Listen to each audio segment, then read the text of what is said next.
All right, ladies and gentlemen, boys and girls, children of all ages. It's Friday night, and you know what that means. It means high school football, but that's not until fall. So until then, you've got heavy metallurgy. Welcome That's right. back aboard. My name is Alan, and I'm joined as always by my exalted co-host, Marty. Marty, how are we doing this fine Friday night? Dragging a little bit, but doing okay. Doing good. Looking forward to our little chat today. How Yep, about yep. you? I'm doing okay. It's been a busy week, It has getting been. over some hay fever. Yeah, it's spring, and a young man's thoughts and fancies turn to blowing his nose every 7 minutes. But getting past the worst of that. So yeah, it's been a long week. A lot of Kleenex in the trash can, but we're doing better tonight. So I'm just going to have some fun, hang out with folks in the chat, and talk about a pretty fun metal topic that our guest brought up. But before we bring them out and get into that, Marty, would you like to do the honors regarding merchandise and the like? Merchandise. You want to support the channel? We've got a t-shirt, which many of you know of, in the link in the description. In streaming, there is no law. Our friend Nate Burns did a design for us, kind of a tribute to Bolt Throwers in Battle There Is No Law. In streaming, there is no law. That's in the description. And super chats are enacted on the channel now. If anybody wants to do that, not needed. Just if you want to, it's there. And thank you everybody that has been buying shirts. I know there's a couple shirt orders that I did not get out this week. I've got the shirts ready to go. They're in a package going out tomorrow or Monday. But yes, and there's also another a t-shirt idea in the can in the works. So we're going to be introducing these throughout, just so it isn't always the same old merch. But anyway, yes, that was the sharing our wares portion of this conversation. Indeed. But our guest tonight, who do we got tonight? Oh, well, right before we bring them out, just want to say hi to all the folks already filling up the chat. A lot of regulars out there. Nick, nice to see you in the chat. It's been a while, buddy. Hope things have been going well this year. Baloney's in the chat. We've got a first-time chatter, a long-time listener with Celtic Frosty. So, Celtic, thanks for jumping in the chat tonight, man. Hello. Electric Bananas in there. Someone named Mel Ranhofer. Not sure who that is. I bet she's awesome. I'll bet her steel is definitely true. No doubt. Yes, and sharpened. Absolutely. Yeah, Captain K's in there. So good to see everybody. Hope everybody's had a really good week, and hope folks will enjoy tonight's topic, which is brought to us from the mind of our very special guest and returning friend, Rick from the Dreadful Minutes. So, Marty, bring him on in. Hey, Rick. Hey. Here's everybody. Friday night, finally. It's been a long week. It has. I'm sure it has for you. You're still kind of getting settled into a new place, and it's looking really good there in the backdrop. Oh, thank you. I'm hoping with this, I'm able to get back in the groove of things and back to normal. You know, things have been kind of bumpy, for a while. But I try to tune in every Friday night. Just letting you know. We appreciate it. And we love having you in the chat. You always bring a great sense of humor to things, for sure. And yes, I noticed you've been firing up the videos this week. Folks haven't caught it over on the Dreadful Minutes. Rick did a 420 stream with Brian Arkham. Yes. I've caught only a little bit of it. I haven't gotten to go through much of it yet, but you and Brian always have good content. And you also had your own sort of, tribute to Easter video, which was pretty fun. I watched a good chunk of that one the other day. It's still fresh in my mind. I'm like, what do we do as a topic? I'm like, well, it is Easter week, and religion is on my mind, and taxes, and I figure out how this all fits. But and so our topic tonight is 10 ways to save on your 1040 if you're filling it out late with the extension with the IRS, and how to beat the man at his own system. No, not really. Please don't hang up. Stay. There's a better topic than that. I promise. I'm just goofing off. Yeah, don't make sure a W-2 with 1099. That makes a big difference. Absolutely. And you're not allowed to claim 7 pet iguanas as dependents. They will bite you in the ass. Both the iguanas and the taxman. What if they're emotional support animals, though? Does that help? Oh, don't get me started on emotional support animals. That is a can of worms we do not want to open. Well, worms could also be emotional support animals. No, you just no, gotta no, have an no. open mind. You have to have an open mind. You have to have a backbone to be an emotional support animal. We're going to set some ground rules right away. You don't have a vertebra, you do not get to count as an emotional support album. So no starfish, no worms, none of that silliness. There's got to be some rules, man. Got to be some rules. So yeah, Phil, if anybody missed out on it, this past Wednesday we covered Rage's Trapped album and the Glorious album stream, and a little bit of a lineup change because the Chris's in the band were unable to attend. So our intrepid leader Alan and Jim Clifton from Iwas Recordings jumped in, and we had a really good chat. So if anybody wants to follow up on these glorious albums clubs, you should go check out the Wednesday streams for sure. Yeah, it's really fun. I was glad I finally got to join one of those. If folks want to sort of do their homework and participate in the chat on the next one, TJ picked Lepros's Congregation is the album title. Yeah, the Congregation. I The still have not Congregation. listened to it yet. I need to get busy. I'm sure it's probably 4 hours long. Of course, I gave him Advantageous, so I got to take whatever the hell he gives me. So, Yep, it looks like an interesting album. I have not ever heard it, so it's a Me new either. one to me. I don't know if I'll get to participate next time, but I'm going to check the album out nevertheless, so that I can, if nothing else, add goofy comments along the way for y'all. Rage And rules. I'm glad people are checking them out. It's really good because they've had a long history, and you know, not all their albums are amazing, but they've got a lot of great music in their catalog for sure. Absolutely, for sure. But yes, tonight we are going in a different direction. So, Rick, why don't you tell us what topic you really picked? I'll stop goofing off with tax advice. And so, what are we diving into tonight, Rick? Well, when we were discussing topics, you know, I think we ultimately ended up with religious. So I looked at it as depictions of religious events and also places. So it could be buildings or some kind of religious ceremony, stuff like that. But as I started thinking about it and exploring more and looking through my collection, I realized that there's a certain weight this goes towards a certain genre. So I try to mix things up a little bit so it's not all doom metal, which is very heavy. Especially, I mean, yeah, you can go the satanic route, right? Which is a little too easy, especially with metal, you know, because that could be sort of interpreted as I know another sort of religion, but there are many kinds. So I mean, I'm sure you guys will probably pull out of the Christianity sort of kind of stuff, but there's also other cultures, other what you call occults. So there's all these different kind of leanings, and I feel like there are certain genres that caters a little more heavily towards that kind of stuff. And at the same time, you know, I just did that 420 thing back in 420, and as I was going through some of those bands, there's a lot of occult metal in there, and it has a lot of that religious symbolism and stuff like that. Some of it sort of what you call made up, sort of like their own little voodoo, and then some of it is what you call real world practiced kind of things.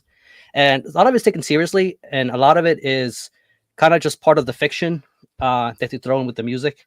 So it's going to be very interesting to see what your collections kind of how all this is rounded out, and whether this is actually something that's very prominent that you look at as far as the content for the music. If this is something that you really put much care for into, if this is something that, or it's just kind of just there. It's kind of a boogeyman entertainment, I guess you could say, you know. So there's many ways you can go about this, but I thought it'd be kind of fun. It's not talked about specifically all that often. It's just kind of brought up here and there, but not in totality. So I thought this would be an interesting topic for this stream, and kind of just bring it kind of its full attention. And we're going to show some probably the more iconic stuff, and probably some stuff here that's maybe not very as well known, but interesting depictions nevertheless. Yeah, agreed. Marty, what are your thoughts on this topic, and how are you approaching it? I approached it in kind of a lackadaisical manner, and I really wish I didn't, because as I started digging, I started to find myself wanting to go a little deeper into the topic. As far as religious iconography, I just wanted to show things that had a religious significance, whether it was for or against it, and maybe some other things as well. I mean, it's pretty easy to find demonic, evil shit in the music we listen to, and it's a tired and true trope for sure. And I grew up in a very non-religious household, so there's no real shock value or much care here. I tend to approach a lot of this stuff from does the artwork fit the album? Does it, is it displayed does the design appealing? Some of this is, some of this isn't that I pulled, and I pulled a lot of things that weren't. I was hoping to find, go on a deep dive and get some real obscure shit, but I didn't really turn out that way. I kind of got a lot of stuff that's probably pretty common here, but it fits the theme. And like I said, I'm like, oh, this is gonna be no problem, until like an hour ago, and I'm like digging, I'm like, fuck, this is harder than I thought. Damn it, Rick. But no, it's gonna be a fun topic. And yeah, what about you, Alan? Yeah, kind of like you both said, I think it was a really cool topic when Rick suggested. It was like, yeah, that's interesting because, as Rick mentioned, you can take that in a lot of different directions. You can look at, sort of, more straightforward, orthodox depictions. You could definitely look at the inverted satanic depictions. You can look at all sort of, the mystical, occulty side of it. So it was a very cool topic. As I got to digging, I found some, neat stuff. I tried to go in a few different directions. Rick, you're absolutely right. Certain genres do tend to lean towards this more than others. Yep. One thing I was trying to do, and I failed miserably at, I know there's lots of good band photos out there where, the guys are lined up in front of, different, churches, mausoleums, cathedrals, and all this stuff. And I was thinking, oh, I'll try to pull a lot of that stuff. And I've spent as much time as I could, and I did not get a lot of good band photos to show. I'm sad to report. I'm hoping maybe y'all found some instead. I know they're out there. I've just kind of drawn a total blank on, which albums feature which band picture. So didn't get as many of those as I want, but I did find, a kind of a wide range of different things depicted in cover art. For myself, I decided I would kind of steer away from a lot of the, more like satanic depictions and stuff. Those are pretty easy to get in a way. So I figured I would stick more to, either, kind of traditional depictions of religious stuff, or, some that are a little more fanciful, or leaning a little bit, outside of, standard Christian religion. But, a little bit here and there. We'll see as we go along. I also have a couple that I'm going to have to ask you if they depict something that's, a religious structure, or maybe I've just been grading papers too long this week and have lost my mind, and I'm seeing things upside down and backwards because I'm not sure what's on a couple of these. So maybe y'all or somebody in the chat can help me out, and we'll figure out exactly what's on some of these things. I did not go with the structures and temples thing. I just took it as religion. That's quite okay too. Sigils and meaning or whatever. I don't know. Like I said, I didn't have the luxury of time. Procrastination is the mother of invention, and it was kind of bit me in the ass this time. So I wonder, as we start showing things and it starts to unfold, you might have to take a couple breaks and maybe pull some stuff. Like, oh yeah. So, we'll see. I'm sure we'll think of things, and I'm sure folks in the chat, I already see some popping up in the chat that are going to be good items that maybe someone's picked, maybe someone hasn't. So we'll keep a close eye on the chat and highlight some things as well. But I think without further ado, it's time to jump on in. So as always, we'll let our guest lead things off. So Rick, what item would you like to show first this evening? I'll start off with a really easy one. It'll be a very fictional depiction because it's things of worship. And this will be, by the way, before I begin, I'm feeling a little bummed out because if Varg is watching this, he's going to expect church burning imagery, and he might get a hard on watching this, and I'm not going to like that. So. In case you guys are planning showing any of that tonight. He is not watching. You don't care. The latest from Hypocrisy is literally called worship. Mm-hmm. And you see these depictions, these aliens, and this sort of temple and all this stuff going on. And I know that they've been this kind of band that they were all about the aliens and the abductions and all this stuff. And I wonder what eventually led to this particular theme, and will they continue this trend going forward? Are they basically adding another layer to this sort of element? Because all the alien stuff that's been done, the anal probes and everything else, and I'm wondering, I mean, there's a lot of stuff going on here. There's a lot here to digest, and Well, the kind of aliens mixing. built the pyramids, that's probably the whole thing. So they say. I mean, That's what how they else say. could we have done it? I mean, when you really think about it. Yeah. But yeah, so I thought I'd just kick it off the bat, just kind of lighten the mood and just be like, well, okay, it's not overly serious. I mean, I never take any of this overly serious. I mean, if you actually believe the aliens built the pyramids, I mean, you could probably take this more seriously than someone who doesn't believe that. But I think in this case, this is just another good hypocrisy album. I don't think it's anything that's kind of super different than what they've done before. I do like the production, and they're just a great band overall. And I thought this is just another good hypocrisy album. But I just thought the imagery and everything else, as far as what they're going with theme, it's not too surprising. But I thought this kind of just it took all the subtlety out of it. It's just like, here we go. Indeed. How is that record too, Rick? Just musically, I haven't had a chance to check it out yet. Decent. It's good, and that's the thing about hypocrisy. It's what you're getting, especially with Peter's work. It's very very recognized. Like the moment you hear it, his production, his particular style and playing. It's it's right in line, I guess you could say. Okay. So it's not Catch-22, is what I'm hearing. No, God, no. Not at all. It's not that. Good deal. Good deal. All right. Am I up then, Marty? You are up, sir. Sorry. Oh, no, that's quite all right. Let's see. This one has already been mentioned in the chat, and I was going to start with it anyway. So we're on the same channel. I'll start with a little Blue Oyster Cult. Now, we've got a lot of BOC fans from time to time. The cover of their classic live album, On Your Feet or On Your Knees, has, of course, the church in the background. And I checked it out, looked it up. Since it's Blue Oyster Cult, there's, of course, 1,000 people out there who know every detail of it. And this is St. Paul's Church in South Salem, New York, that's featured on the cover.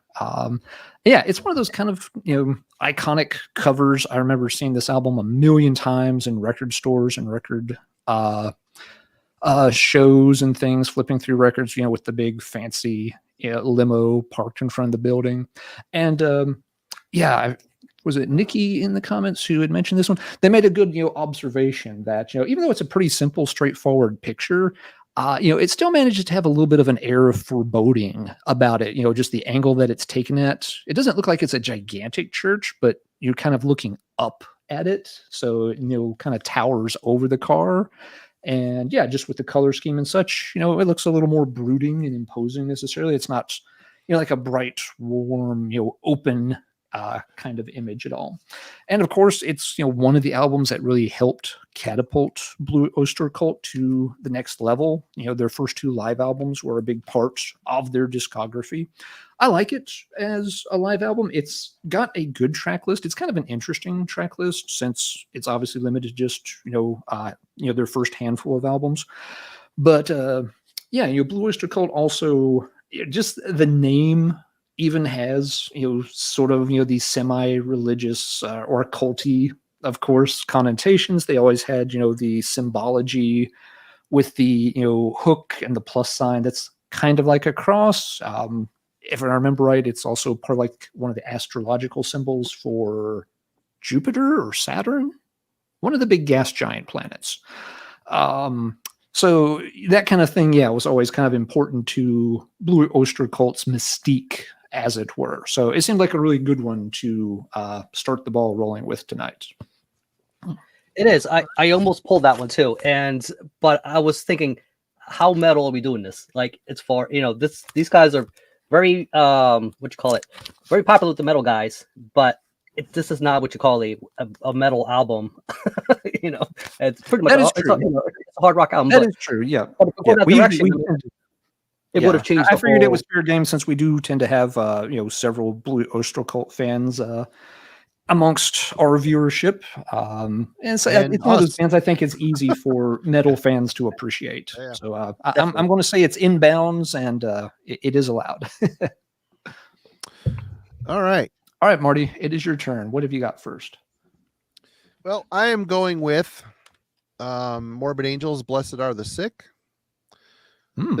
This is a painting done in 1895 by Belgian painter / philosopher Jean Deville. It depicts Satan as a beautiful, elongated male figure overseeing humans in what appear to be an orgy. I always took it as kind of like, the malevolence of ecstasy type of feel. And actually, it's really kind of funny. This girl right here in the picture, which you can hardly see, looks like an old girlfriend of mine, which is very strange. Always freaked me out just a little bit. Another band also, this cover's been done several times. Hexenhaus is a tribute to Insanity. Yep. Also Ah, used this painting with a lesser effect. Obviously, they cropped it very in a confusing manner. But Well, it's Hexenhaus, so they're kind of a lesser effect to begin with. yeah. Sorry, not my favorite band. But I always liked this album cover. It was interesting. It really kind of sized up what was on this album quite perfectly, which there was Morbid Angel branching out a bit from their Altars of Madness album and getting a little more avant-garde, I guess, throwing in a little bit more interesting pieces in between, whether they're classical interludes or whatever. I don't know. I always liked this painting. I thought it was very cool. I thought I would start off talking about this a little bit. I don't know if this is Rick's intention behind it, but that's where I landed, and this is what I got. So, No, that's a cool inclusion. And yes, I always loved that cover art for Morbid Angel too. It really kind of draws you in. One thing I liked about it too at the time when it was coming out, a lot of the death metal albums, that people, in my high school were kind of gravitating towards, were ones that had, much more overtly either, just blatantly satanic covers or, the Cannibal Corpse, really graphic covers. Yeah. I didn't have anything against them. I just found them a little gimmicky. But, the cover for this one, using kind of, the classic painting that still conveyed, a very death metal aesthetic. I thought that was very clever. And it kind of, indicated to me that Morbid Angel was a band that was working on a little more of a cerebral level, kind of on a little different playing field than some of their peers, which just really, Simon, he's appealed asking to me. about, you mean Hexenhaus, a tribute to Insanity, right? There it is. I showed it. You just weren't watching, Simon. Anyway. Yep. Marty's got it covered. Absolutely. So, yep. I do like the kind of cover art. It's almost like, can you see the sailboat? It's like you kind of just have to squint a little bit. It's like those incantation albums. You're trying to figure out what the hell's going on. It's like it's evil. There's something going on there. Something Trying creepy. to When, Rick? When do I get to see the goddamn sailboat? It's in there telling you between the burning angels, somewhere in there. Okay, Rick, you are back up. Okay, so this one here, this is actually the only thing I own by. I do have some Accept albums, but the only thing I own from Udo, and this is the promo sleeve for Holy, and this came out in Your connection is not good. Really squiggly. There we go. A little better. There it is. A little better. There you go. Which it shows up clear in this sense. So I'm not sure what you're seeing, so I'll try to be still. But you can see what's going on there. Yeah. Now I can see it. Yep. So anybody who's familiar with this, his solo stuff, still rocking it out today. But for this one in particular, he went all Holy, I guess you can say, and it's good. I kind of want to go back and pick up a lot of his back catalog solo stuff. I did not enjoy Udo stuff very early on, again, because I wanted the more evil brooding stuff, and I'm growing a bigger appreciation for his work. Interesting thing, that Accept's drummer moved on and became the guitarist, for with Kaufman on, and just thought it was a pretty cool move and interesting change of career. But for any Udo fans, there you go. That's the one. This came out in, what year was it? 97. I know he was like pumping out an album a year. in this thing. So he was just kicking ass, just putting out stuff one after another. He just turned 70 years old this month. Happy belated birthday, Udo. Mm-hmm. Wow. Yeah. So even the track listing here, Holy Recall the Sin, what is it? Friends Will Be Friends, Thunder in the Tower. Thunder in the Tower is really good. That's probably my favorite one here. But yeah, Udo. All right. Good call. Good call. Alan. All right. So I showed off the classic. So now it's time to dive for something a little more obscure. Marty, I know you like a good black and white 7-inch picture sleeve. Oh, boy. So got to get one of those. Now, it's not a new wave of British heavy metal band. This is an American band. But yeah, they got to go here and rock with the power of Zeus. Big temple right there. Yeah, I knew you'd get a good laugh out of this one. Oh, that's a well-groomed Zeus. Look at that feathered hair. I love it. Yeah, that is your early 80s Zeus right there, when everybody's hair was always gorgeous, no matter how post-apocalyptic things were going. They always had it feathered out to the extreme. Even Zeus used to use shampoo, I love the Titan about to rock out there. That's pretty sweet, too. Yep. Yeah, I got, Hercules or Hercules or some one of those guys down there ready Hephaestus, to go. Maybe. You got the big serpent Leviathan thing worked into the logo there. I mean, what more could you want here? It does look like Grizzly Adams. Good call, Ash. Where's Ben? You should have Ben playing the guitar. That'd been fucking awesome. Daniel Haggerty rocking out as Zeus. Even with this topic, I knew I could count on you to bring on the fantastic artwork. Like I knew it. It's what I'm here for. It's why I'm paid. Absolutely. But about Zeus, as far as I know, it's the only thing the band did. Amazingly, this picture sleeve didn't launch them to a long-term career of rock and roll stardom. And let's see, this one's got it's an early 80s one. I want to say it's 82. But it's got a pair of songs. One has the promising title of Death is in the Air. The other has a less promising title of Nursery Rhyme Crime. Here are the guys, so we can just check them out in all their fabulous early 80s black and white glory. Both songs on this rock out extremely good. Now, again, it is very early 80s, so it's leaning more towards, it's still got some 70s tendencies on it, but I like both the songs a lot. It's very kind of powered up a little bit, got the power trio lineup there going pretty well. It's a fun listen. I like both the songs quite a bit. It's one of these just random obscure singles from a small-time US band. Kind of hard to track down. Copies with the picture sleeve do not show up very often. Yeah, people will let go of the record, but they hold on to that picture sleeve. You don't get that most of the time. Right. But yes, I've featured it on an older video over on my Let's Talk Metal channel. So if you'd like to hear a clip and check out just how insane those tracks are, you can dig it up on some of my previous videos. But it's a very, very fun single, despite the goofy picture sleeve and the weird song title for Nursery Rhyme Crime. Both songs drive and rock out pretty good. And it fit the theme. Doesn't have to be Christian temples or stuff. Rick said temple, and Greeks, they had plenty of temples. So I'm going in that direction tonight too. Gavin asks, where do you find this shit?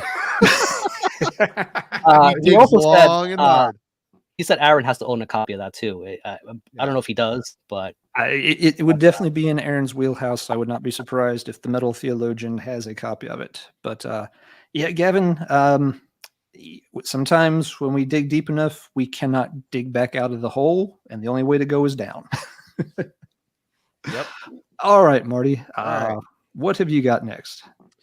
This album is the first thing I thought of for this whole shindig, and it's Candlemass's Nightfall. Yep. Which is a piece. This painting is called Old Age. It was done by a 19th century artist, Thomas Cole, in 1842. It's part of a fresco, a series of paintings titled The Voyage of Life, and it depicts this guy going through his life. And this one, he's in a little boat being led by his guardian angel. It's considered a Christian allegory, the painting, the fresco. But you want to talk about an album cover that perfectly depicts the music contained herein.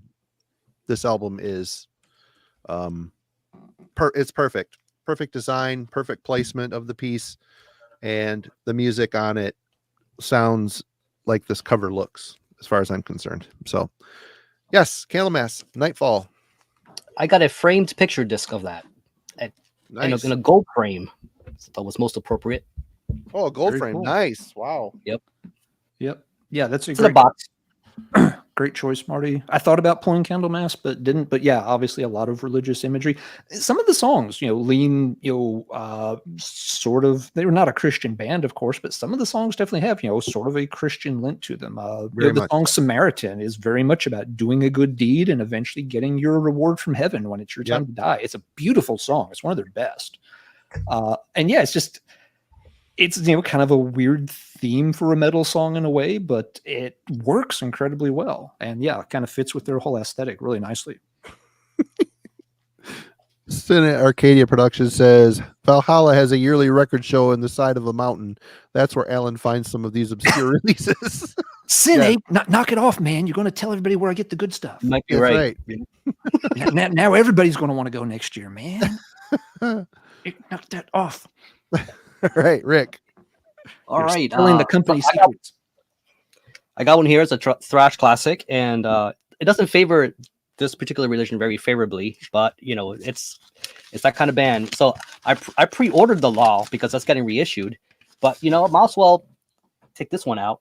Slaughter in the Vatican. I figured someone would pull that. Yep. I'm gonna get shit thrown at me, but the best thing about this whole album is the name of the album. Sorry, I know people love this band, but I can never wrap my head around the Southern style for some reason. Anyway, go ahead.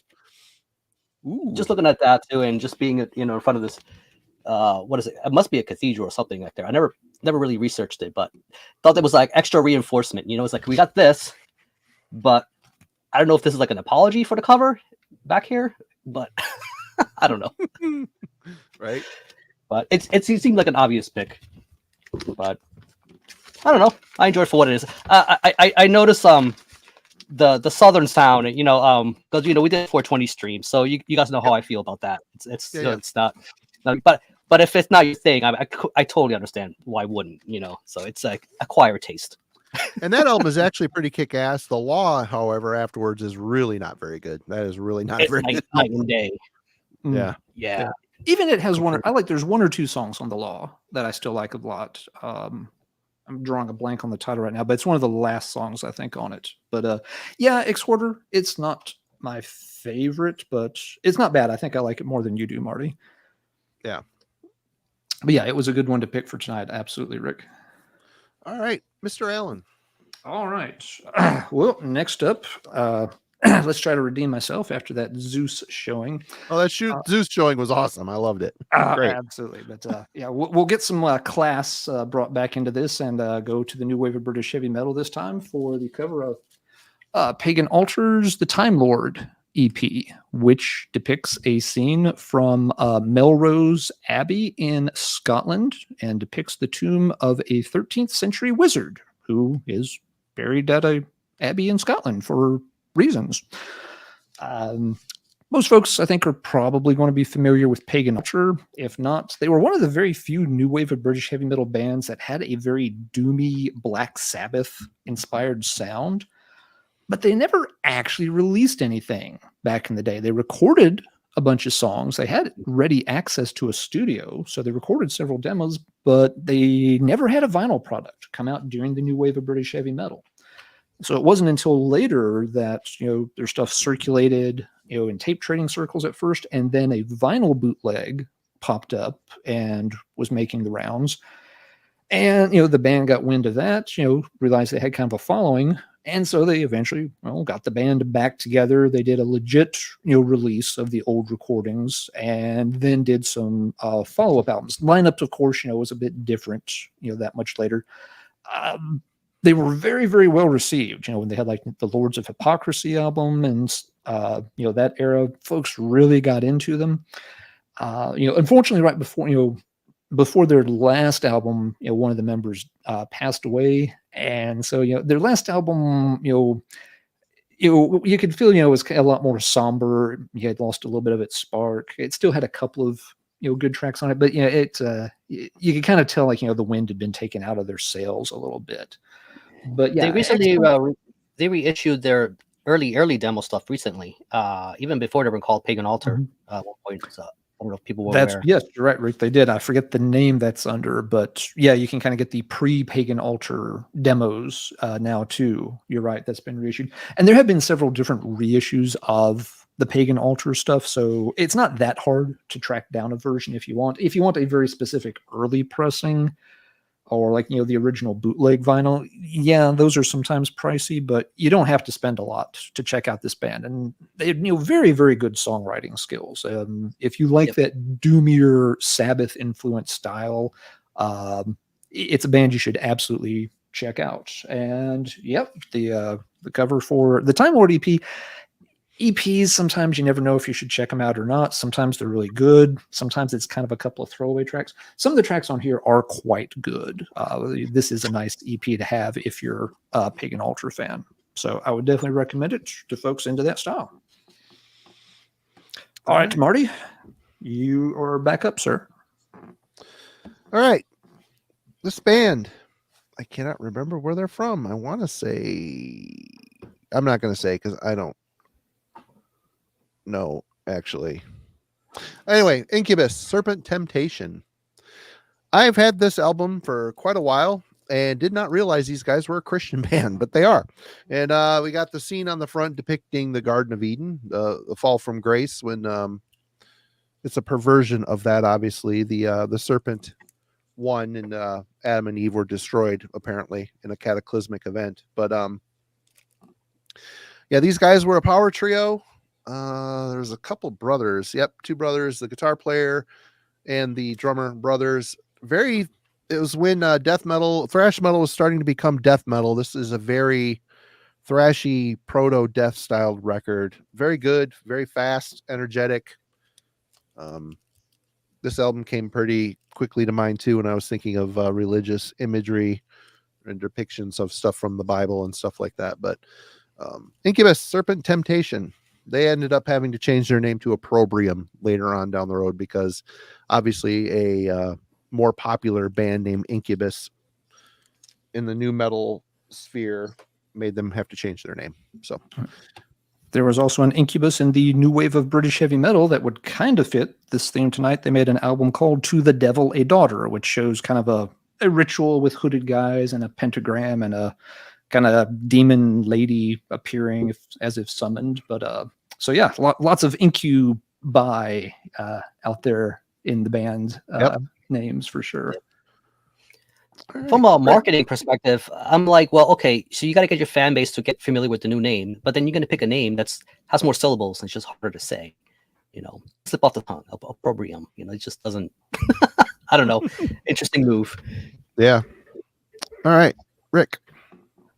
Okay, this one here is this is a depiction of a real person, Matthew Hopkins. As you guys may know, Cathedral put out this Hopkins Witchfinder General EP back in '95. I have a feeling I'm gonna get tomatoes thrown at me because this is probably not a very welcomed one. I kind of like that. I like that song actually. It's kind of catchy. The title track on that's actually pretty good. Okay. It was interesting. If you look up the history of Matthew Hopkins, you're thinking about a lot of us have bullshit jobs, may define as just kind of things we may assign ourselves or may know people who have bullshit jobs. This guy right here assigned himself the Witchfinder General for something, to go persecute people and just the whole thing that was going on with the witch persecution and all the stuff that was going on at the time. So we got the sort of album, depicting this, and I don't know, man. Like I like the first two songs, and it just gets very strange towards the second half, and I guess it's like the Devil's Summit, right? Like that reminds me of the Oogie Boogie. If you watch The Nightmare Before Christmas, and it kind of has that kind of vibe. They just, I don't know what they were on at the time, but whatever mushrooms or whatever they're eating over there just came to the creative craft of what they were trying to do here. But I thought this was one that was interesting because it's not really outright. This is the Puritans, right? Like, so this is another segment of religion, and it just all the persecution stuff that was going on at the time. So then we have characters like this, kind of just, trying to ruin the fun. I don't know, but cathedral. Yep. In the whole witch trials thing, anybody that here in the U.S. anyway, they found out that a lot of the hallucinations and stuff was caused by some wheat mold that was causing hallucinogenic stuff happening. And also it was a land grab. A lot of people in power wanted people's land. They would call them a witch and have them killed, and then the state would take the town would take their land. Anyway. Yep. There's one interpretation of the Elizabeth Bathory story that's very similar to that. That some of the allegations against her were drummed up for the exact same reason, that people were basically wanting a piece of her pretty immense property and treasury, and one way to do that was to paint her a monster, get rid of her. It's debated. That is not absolutely proven. It's one interpretation of what went on with the original Elizabeth Bathory. Yeah. All right, Alan. Alrighty, let's go with another sort of. This one's kind of an infamous album. I do not own it, so we're going to the phone here for a look at Leather Nuns Take the Night. Lots of bands tend to like to feature sort of church in the background. And it is funny because, like Rick mentioned at the beginning, a lot of times, with metal, there's kind of an anti-religion outlook, that it's, kind of, more rebellious. You're, outside the mainstream. You're, kind of taking a standoffish approach to religion. But a lot of bands do like to use, sort of, religious architecture for cover art, because a lot of it is pretty impressive looking. You get some of those, big grand Gothic designs and such, and it looks pretty cool. Anyway, the deal with this, it's a full album. It's a Florida band. This came out in 1986, but not long afterwards, the band had a pretty serious car accident. I don't know all the details, but I don't remember if band members passed away or were just very badly hurt. But it was kind of the end of the band, and it was released on a very small label to begin with, so it never got much circulation. I've seen different figures for how many copies were made. Metal Archive says 500. I've seen other sources cite as few as 300 copies ever were released into the wild. It's a very straightforward sounding traditional heavy metal album for its time. It's not bad. Some people rant and rave about it as one of the all-time classics. I think it's a good album. I don't have it in my top 10 or anything like that.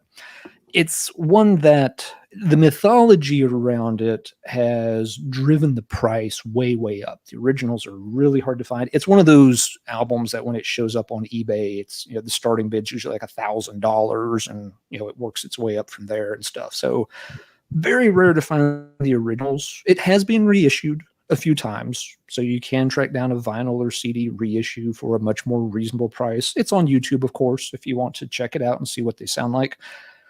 Like I said, pretty good, straightforward sounding traditional mid 80s metal. It doesn't really lean glam. It doesn't have a heavy thrash vibe to it. It's just good, solid heavy metal. Would it command that kind of price tag if the band had, stuck around, or if more copies were out there? Probably not. I think, a big part of the price tag for this one is the mystique about the band, how quickly they faded out, and the fact that very few copies were able to survive and make it out there too. But yeah, just a good example. We'll probably see more tonight of albums that feature those kind of prominent artwork with church in the background. I don't know the location of this church. The band was from Jacksonville, Florida, so I'll bet it's someplace in the greater Jacksonville area, but I don't know for sure. It's kind of like to make an analogy, it's like people who are famous because they're famous, but it's like, well, what did you do? It's like that album has that mystique. So it's like, they just jack up the price because it's just thing going around that it just has to, it has to be expensive as it is. Yep. Yeah, it's and it's one that it's been expensive for a long time. This isn't one that just jumped in price, with the recent surge in vinyl interest and stuff.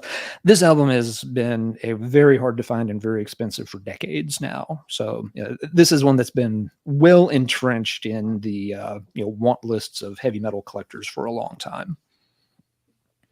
So Leather Nun, there's your rarity. Keep an eye out for it while you're out digging at the used stores and record shows.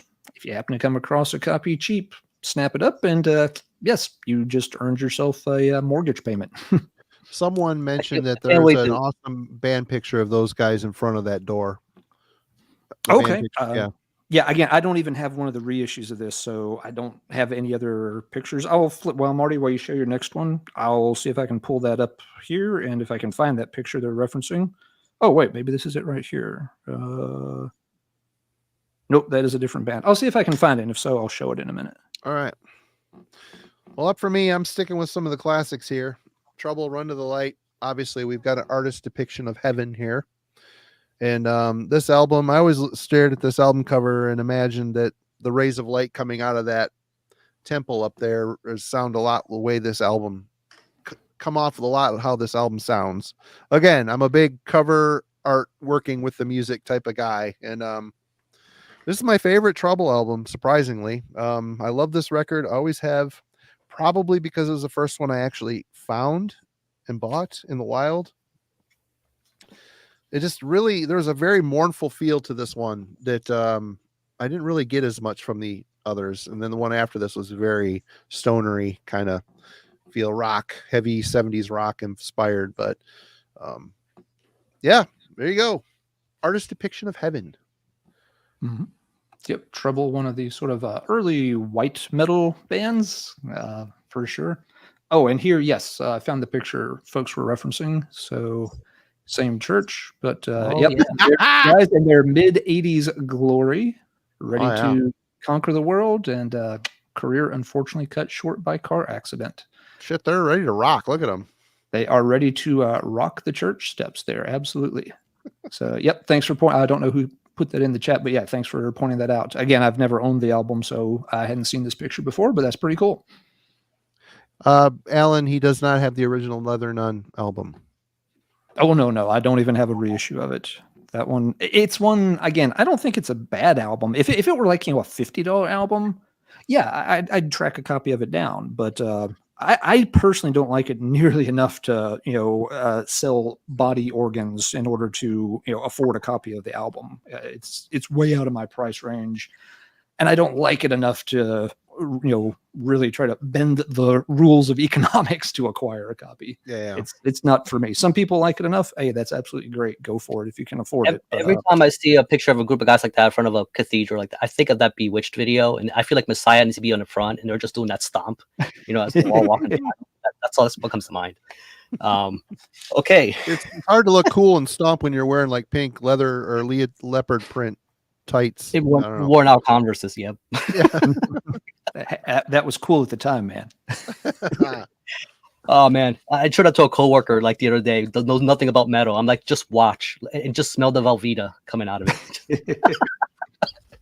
Okay, so band from the Netherlands. So I did a bit of a 2-for-1. So I pulled out the demo and their debut. So this is Alter from the Netherlands, and this is one example where like this demo is. The name is more offensive than the picture, so it's, and God created Satan to blame for his mistakes.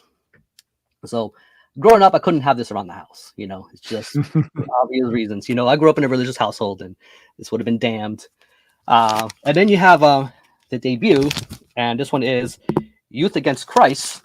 And here we have Christ. And, this is one of those weird vortex dimensional things where I'm like, it's kind of missing the cross, right? Because that's the thing you're used to seeing. So for those of you who don't know, like this is this is like the Netherlands answer to D-side basically at the time. Like they kind of had that thing going, that whole anti-Jesus, anti-religious thing going on, whereas a lot of death metal was about death, and fun things like that. And these guys were doing this, and but yeah, classics, really good. Glad they got reissued, and it's a little total bangers and very intense. But man, there's just a little bit of that quirkiness and cheese going on here. I feel like they could have done something a little different, a little more interesting with the covers here. But it is what it is. Oh, there you go, Ryan. Yeah, don't let that deter you though. The music's good. Yeah. All right, Alan, Professor Steele. All right. This one is one of those covers that someone here tonight, I'm confident, can explain this one to me. It kind of fits, I think. I'm not sure exactly what's going on. I chose acid baths, pagan terrorism tactics. Oh, yeah. There's something religious happening there. You've got Jesus and bunnies and wings and halos. Okay, guys, tie it all together for me, because this one's going just a little over my head. It's funny and weird. It's Kevorkian, like what was going through his mind?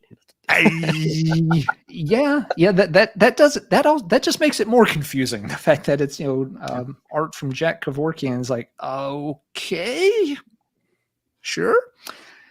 Regardless, it's a cool album by a cool band that sadly didn't really last that long. They just did the 2 albums.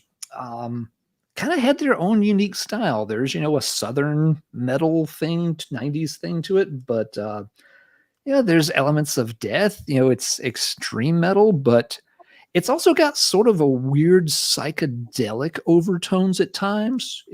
I always had the idea in the back of my mind that Dax was trying really hard to be like the Jim Morrison of the extreme metal scene, with some of the weird poetic lyrics and the different vocal deliveries and stuff.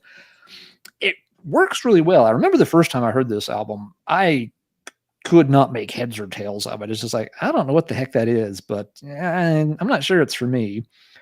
And then I remember it got a really, really good review from Sue Knowles back in her Metal Maniacs days. And usually if Sue said something was really good, I am smart enough to pay attention when Sue says something is really good. So I was like, maybe I should give that another chance. And so I had it on a cassette tape. Somebody had dubbed it for me.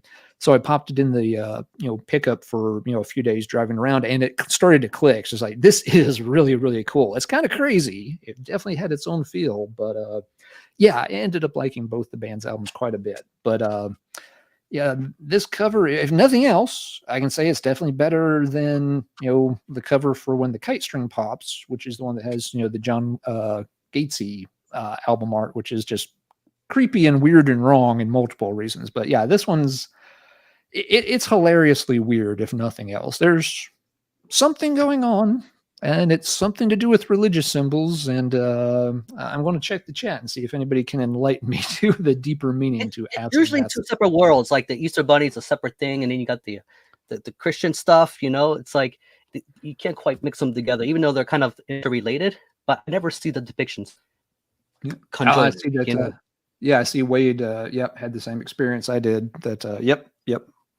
Sue knew her stuff for sure. I don't know where she's at today, but if she's out there, I hope she's doing quite well. She very intelligent, really knew her stuff quite well. Always usually liked her picks. She was a big Trouble fan, which Marty just showed some Trouble a few minutes ago too. I have a picture of Sue in here. 1 second. I'm trying to find it. See. Talk amongst yourselves. Yep. The only picture I remember seeing of Sue was there was an old issue of Metal Maniacs where y'all were either having like a Christmas party or a trivia contest or something. And there's a picture of like her and Jeff Wagner and somebody else, like sitting at a table laughing and carrying on. And let's see. I think you have to make yourself go ahead and blow yourself up there, Marty. There's Sue. Oh, okay. Oop. Yep. I got too many fingers. Yeah, she also wrote for Sentinel Steel zine. She, I think, had her own zine, Manic Reaction, for a while. I know I had 1 or 2 issues of that. Either she wrote for it, or she was putting that one together herself. I don't remember which. But pile fallen. All right, on to you, sir. Let's go. I just picked this just because it's straight up blasphemous, and you know, there's very few album covers that really, not that this bothers me, but if I was religious, this would be kind of a shocking image. And it's by Chris Moyen, who is well known for drawing Jesus with the gas mask and boners and all this other stuff. But this is Archgoat's Heavenly Vulva. Christ's Last Rites. This is a reissue. The original is different. She isn't a skeleton in the original pressing, but I mean, you want blasphemy. This is pretty blasphemous. You got a slaughtered lamb down here and a little dove down here, and you know what's going on here with Mary, with a skeletal Mary and a dead Jesus. It's pretty blasphemous and a little bit different for Chris. I mean, I thought this was a bit more of a striking image than he normally does. It wasn't the typical, you know, goat head with boobs type of demon with, you know, overseeing a big pile of bodies. This was a little bit different, but these guys are Finnish, long standing. I want to call them almost like black metal, war metal. I mean, I've got way more Archgoat than I really need. I don't know why I keep buying them other than I'm a collector scum. But as they win, I think they got a lot better. A little more focused, a little more catchy in the riffs, but Heavenly Vulva. Yep, that definitely fits the motif. You see, you know, variations on that kind of theme of how blasphemous can we be? Yep. In you know, black and white art style for some of those bands. You kind of know what you're getting. Yeah, when you see something like that, it's like the like the Herod, right? You see it and you're like, okay, there's something blasphemous and all this stuff's going on. You already know. Yep.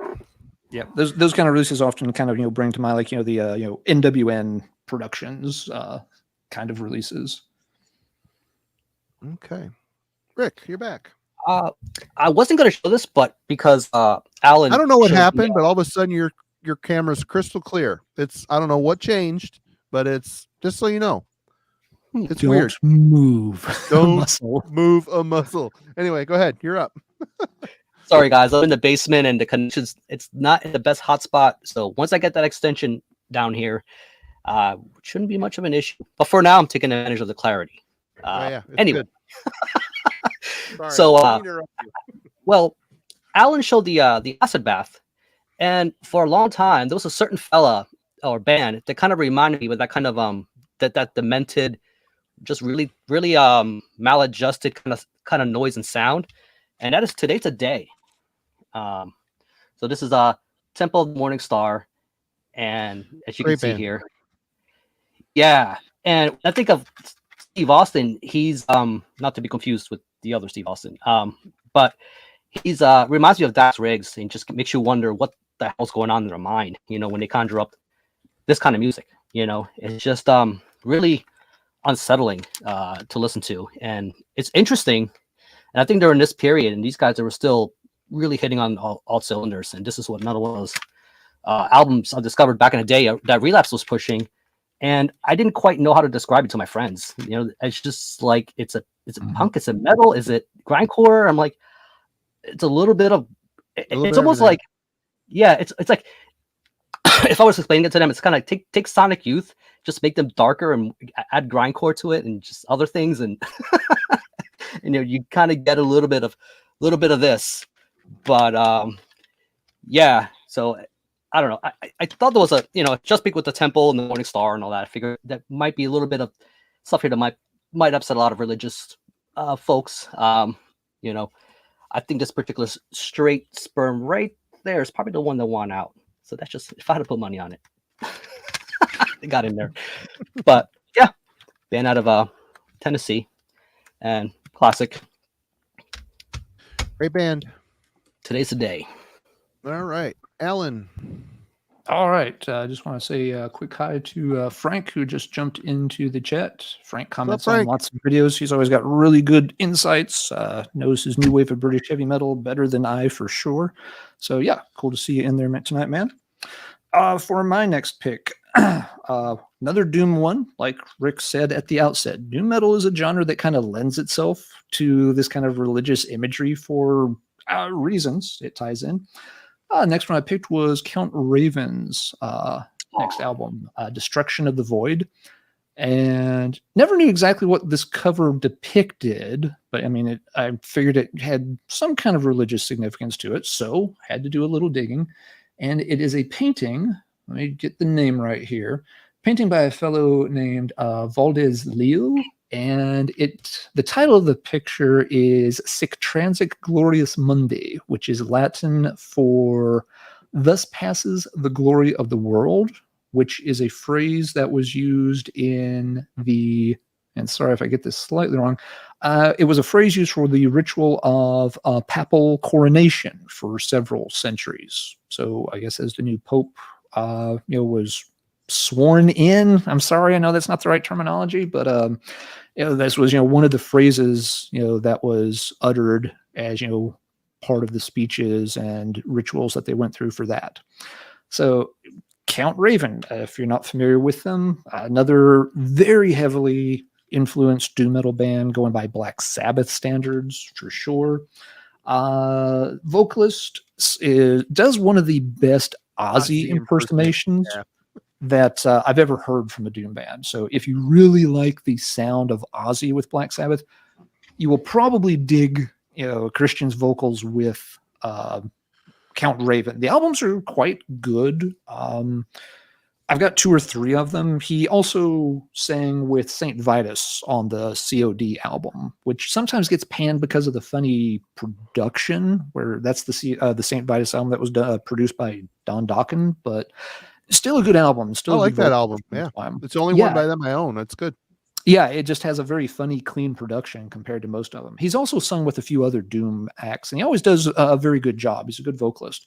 But yeah, Count Raven, always kind of liked this one, and it was one I got back in the day. This was one of the bands on the Hellhound. Were released in the U.S. through Hellhound back in the mid-'90s when doom metal was not nearly as popular as it would become towards the end of the 90s and early 2000s, once Reverend Bizarre and some other bands kind of got people a lot more, interested and got a lot more eyeballs back on the doom scene.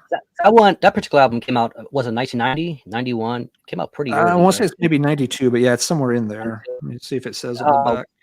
Do you know what the reception on that album was when it dropped? I don't specifically. A lot of the stuff that came out, those Hellhound bands, when it came out, yeah, they didn't get much attention. A lot of people were pretty meh on them at the time. But as I said, other than Cathedral, doom wasn't getting a ton of attention at the time. Candlemass had already kind of, was doing their other albums, the Dactylus Glomerata era. Trouble had already gone, into all the psychedelic Beatles, wannabe kind of stuff. So yeah, it was a kind of a weird time for doom, and in a way, they were sort of just written off as like, another Sabbath wannabe, whatever. But I think folks have come to appreciate Count Raven a bit more over time. Very, very, very good if you like that Ozzy flavor of Black Sabbath doom. Yeah. Very cool. All right. Someone mentioned it in the chat, and I agree. This early on, pretty shocking image, really. Satan triumphing over Jesus. There's a little bit of, it's dark. It's painted in a very morbid fashion. What really always kind of, there's a bit of humor in it too. It's just a strange mix of emotions looking at this thing. You got the demon with the top hat. I never quite got that, and why the slingshot? I mean, there's a little bit of strange humor here, but amazingly iconic cover, and even the inside here is another Geiger piece. Yeah, Geiger artwork will definitely leave you a bit unsettled a lot of the time. Very strange way of expressing himself, but it's very, very cool. I love that alien type of mechanized looking, this almost looks airbrushed to me. It might be, I don't know, but incredible cover. Well, and you almost make it harder for yourself if you try to make sense of his work. Like if you try to add any logic to it whatsoever, it's just, just going against the grain. I don't know. A lot of it is very perverse. I mean, it's very mechanical, robotic, alien looking with a lot of perversity in the background. You start looking at the walls, there's penises going in vaginas and all sorts of other stuff going on. Yep. So it's, Oh yeah. it is airbrush. Yeah. Yeah. All right. Rick. Oh, before Rick jumps in, just want to say a quick hi to Hollow Man, who just joined from Wales in the chat. I believe he said. So Hey, thanks for what's going joining on, us Hollow tonight, Man? man. Good to see you. And And Jurgen, Yep. longtime friend of the stream is there too. So great to have you on board tonight, Jurgen. All right, Rick. Sorry, just wanted to give a couple of quick shout outs. So please take it away, Rick. Completely cool. I felt dropped something new. This album came out and I saw very little fanfare for some reason. But I figured since we're going Doom, you showed Count Raven. Why not do the latest from Abysmal Grief? And you all know. So this is how do I define it? I mean, if you're gonna think of a band in Cemetery Fog, this is it. So Funeral Cult of Personality, which I think this dropped around November or something like that. But again, I hear nobody talking about it, and it might just be because it doesn't really extend past their usual template, you know, as far as what they do. If you know that Italian sound, you know Mortuary Drape, and you know those kind of bands. There's a certain kind of tone. There's a certain kind of attitude about these kind of bands. They're kind of dark in their own little way. You know, this is a band that, you know, I like everything they put out, and all their stuff is pretty much has that sort of, you can interpret as religious imagery in that sort of darkened kind of form. Even here, like looking at this guy here, like that's creepy. That's creepy as shit. Like look at that. You walk into like a mass and just all that looking at you. You know, I just turn back and just leave. You know, but yeah. So this is listening to put out, and you know, I definitely recommend this band if you haven't explored it yet. If you like that kind of it was strange about this is that this came in a double LP, and each image is a picture of the members. So I thought this was a very interesting move. Don't usually see this kind of presentation. So I can barely make out what's going on here. And I think it just repeats. So there's 4 sleeves altogether. So even though it came with 2 LPs, they gave me 4 sleeves. So I guess if you want to keep the records in their sleeves, but then have the 2 extra ones. So if you want to do whatever you want with it, because it's got the pictures of the band members. So I don't know. I'm just trying to make sense of it, and I can't, but it is what it is. Abysmal Grief, Funeral Cult of Personality. This is the more photographic ones. They usually don't do it like this. They usually have some kind of painting or something on their covers. But I thought this was pretty What the hell's all the people in the church looking at? Jesus. It's so creepy. You know, It's creepy. They're all like, yeah. I don't know. It's gotta be from a movie. You know, I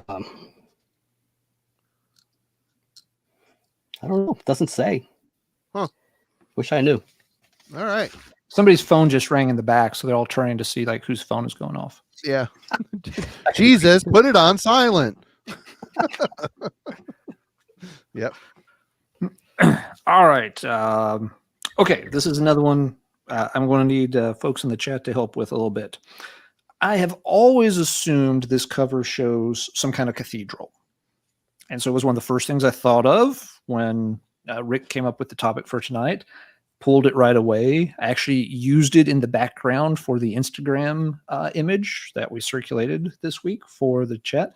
And then the more I looked at him, it's like, I'm not sure that's a cathedral. I'm not sure what the hell that is.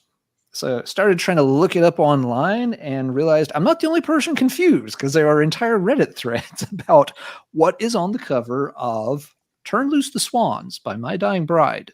It's like a melted candle in the middle. Melted candle is a popular guess on Reddit. Cathedral is a popular guess. It's like maybe an impressionist painting of a cathedral, or it's taken like, you know, kind of washed out watercolors, or you know, it's meant to be like, you know, through kind of like, you know, bleary, watery lens, or, you know, image type thing.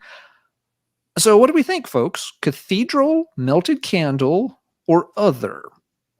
I honestly don't know, and apparently nobody else does either. Because I could not find They any got tired of agreement they got on- tired of people asking, so they changed the cover to this. They're like, "There, stop asking questions. We're going to give you this." Yeah, Gavin just, thinks it was always a bunch of bird shit, to be honest. some folks have said that yes, it's supposed to be some kind of artistic representation of a swan, which maybe that way, a beak over here and a wing, maybe. Not my first guess, but I can't rule it I don't out. know.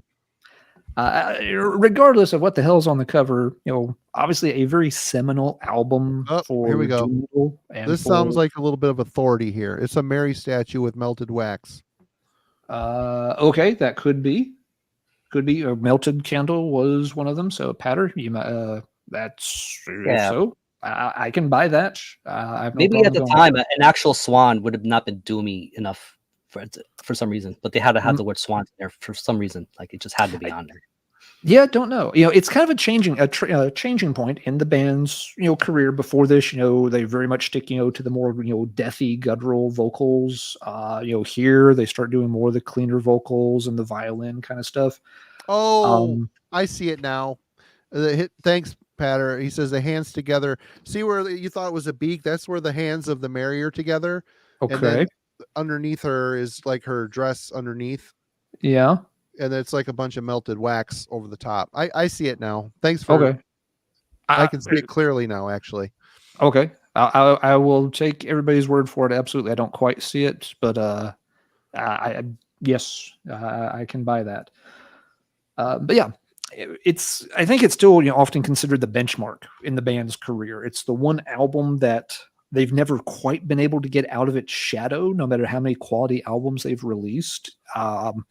If you ask people, favorite My Dying Bride album or name a My Dying Bride album, Flower Withers. the one that most people are going to name, though, that if they've only heard one, they've heard this one. And it's always the one they kind of compare things to. How does this one measure up to Turn Loose the Swans? And it is an excellent album. I like it quite a bit. It's got it back. I also thought it was a 90s trope where like every album coming out was kind of gothic in any way, had a negative effect thrown to it. Like people thought it was just the coolest thing in the world. Like just hit the little inverse filter and make it a negative, and look how mysterious this is.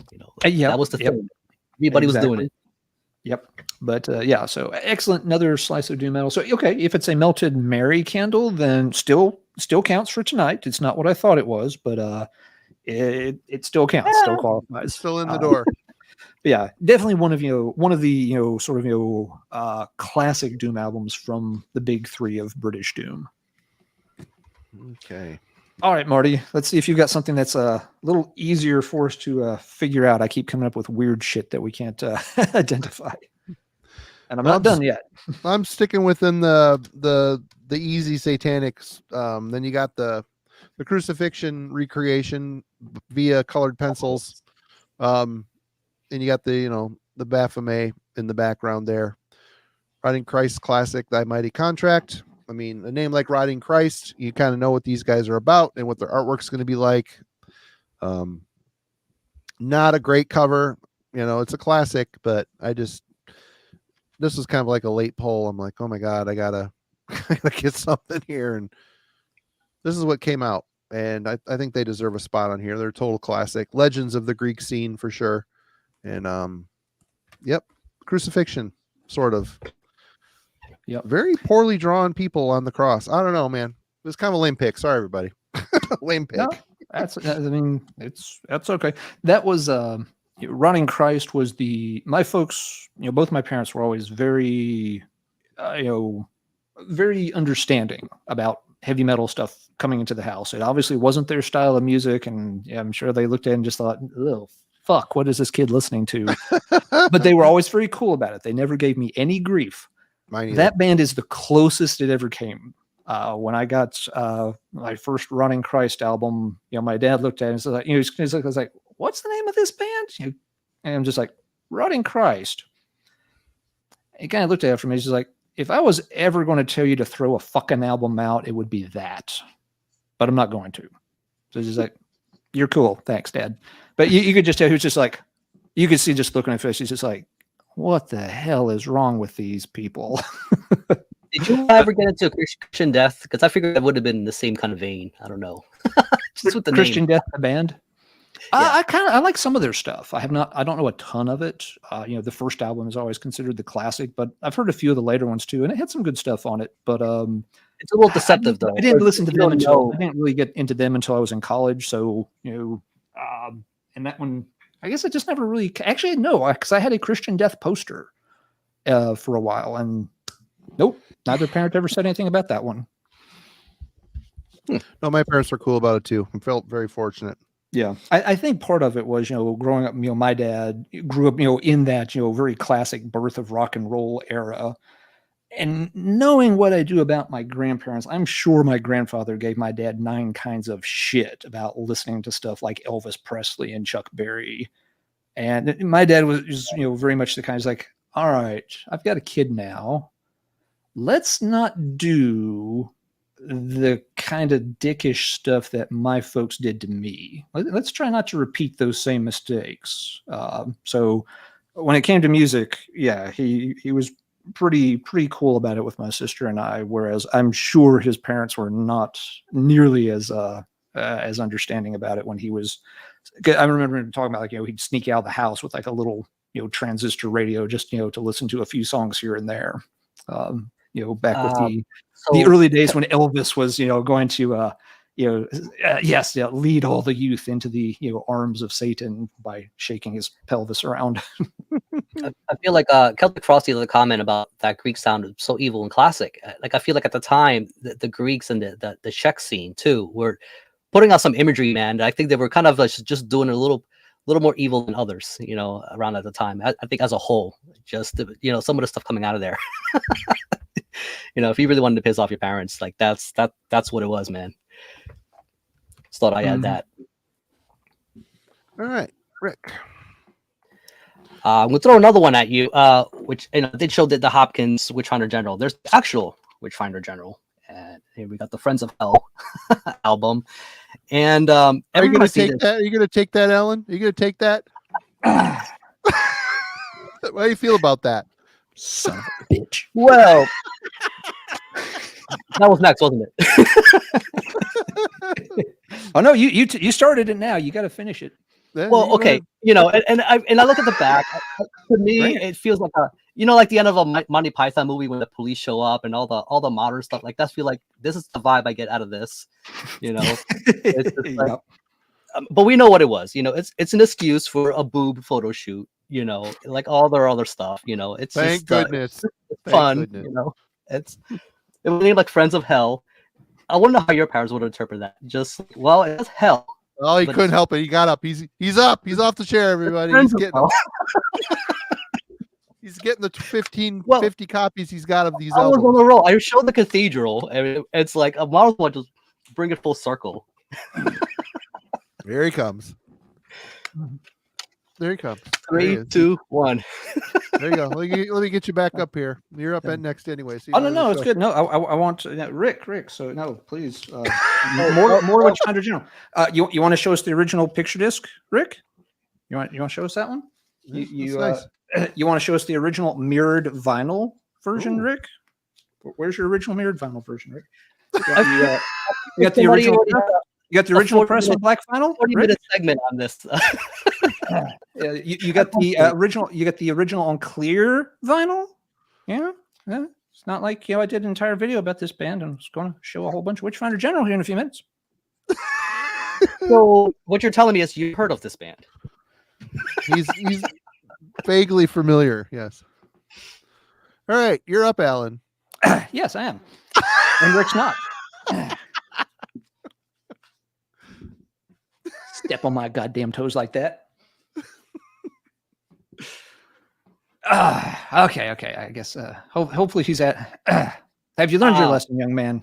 Well, I was going to use the time to get another beer, but are you feeling strong, son? No. It's all good. It's all good. Yeah, Brian. I guess I'm losing Metal Street credit there by the minute, huh? All right, let's go in a different direction. Been seeing a lot of doom and death and black stuff. power metal and prog metal has some religious stuff going on at times too. This is a really, really good one, and I don't hear anybody talk about this band. I've been meaning to sort of do a video dedicated to them, just need the time to get around to it. Royal Hunts, Paradox. Got the stained glass kind of motif on the cover there. Man, that's a bad cover. Wow. It's not amazing, but yeah, I'd like it better. I think if they didn't have the kind of dashed outline there, if it was just the window. But it's something of a kind of a little bit of a concept album, with folks asking about the meaning of life and existence and such. If you're not familiar with Royal Hunt, it's the brainchild, I believe his name's Andres Atkinson, very talented keyboard synth player. They've had really good vocalists in the band. This is one of the albums when DC Cooper was singing with them. This is, again, sort of their high water mark. They've done a lot of excellent albums over time, but this is the one a lot of fans always gravitate back to. They've done they've played the album, from start to finish, live on different occasions. I think there's a live recording album available that just is Paradox Live. Lots of the songs remain in their live set and show up on other live albums. Very good stuff. It's proggy, not to the extent of something like Dream Theater. These guys are better at keeping it more song oriented, not getting lost in all the show off technicality stuff that makes a lot of prog metal kind of boring to listen to. But yeah, excellent band in that style. And I wanted to bring in a few things. I'll have a few others too that are not just the doom metal or extreme sides of metal. That you get it in some other genres too. Yeah, but it looks like a 180. It looks like something like XTC would have put out, just from the art direction. It's they've been on a lot of different record labels. I don't even remember which, and I don't know which pressing this is. You get different pressings in different countries, but it's a very strong album for fans of that style for sure. So Paradox, definitely worth a listen. All right, Marty, I've settled down, so we can get back in the flow of things here a little better. What you got next? Well, we're going with just straight up satanic sigils, and who better than by Venom? Welcome to Hell. Sigil of Baphomet. For what? When this come out? 81? Yep, 1981. Bold move, man. 1981. That's early on. This band started to get a little bit of, these guys are always lumped in with the new wave of British heavy metal, and they just never sounded like one of those bands to me. I know say that and people are like, oh, but they were. Well, yeah, probably, but they never seemed like it to me. But this image is adorned how many albums out there in death and black metal territories? It's countless. And these guys there's probably other bands before them that used it, but they're one of the most notable and first for me, for sure. And during Satanic Panic, this was a bold statement. The Satanic Panic of the 80s was a big deal. And what a great album, man. Witching Hour, Angel Dust, what a great song. Red Light Fever. Good shit. Classic. Pioneers of satanic imagery. Definitely one of the first bands to really just take it and embrace it and run with it.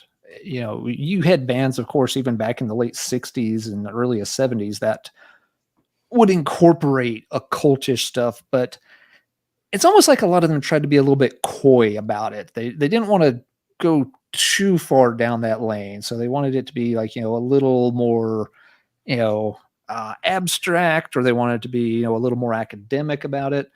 And Venom does none of that. Venom's just like, we're going to be as ridiculously over the top satanic as we can. And it worked. It worked incredibly well. It spawned entire genres and generations of bands that have been influenced by them. They're just unabashedly, unashamedly, flat out as goofy, crazy, evil as they could be.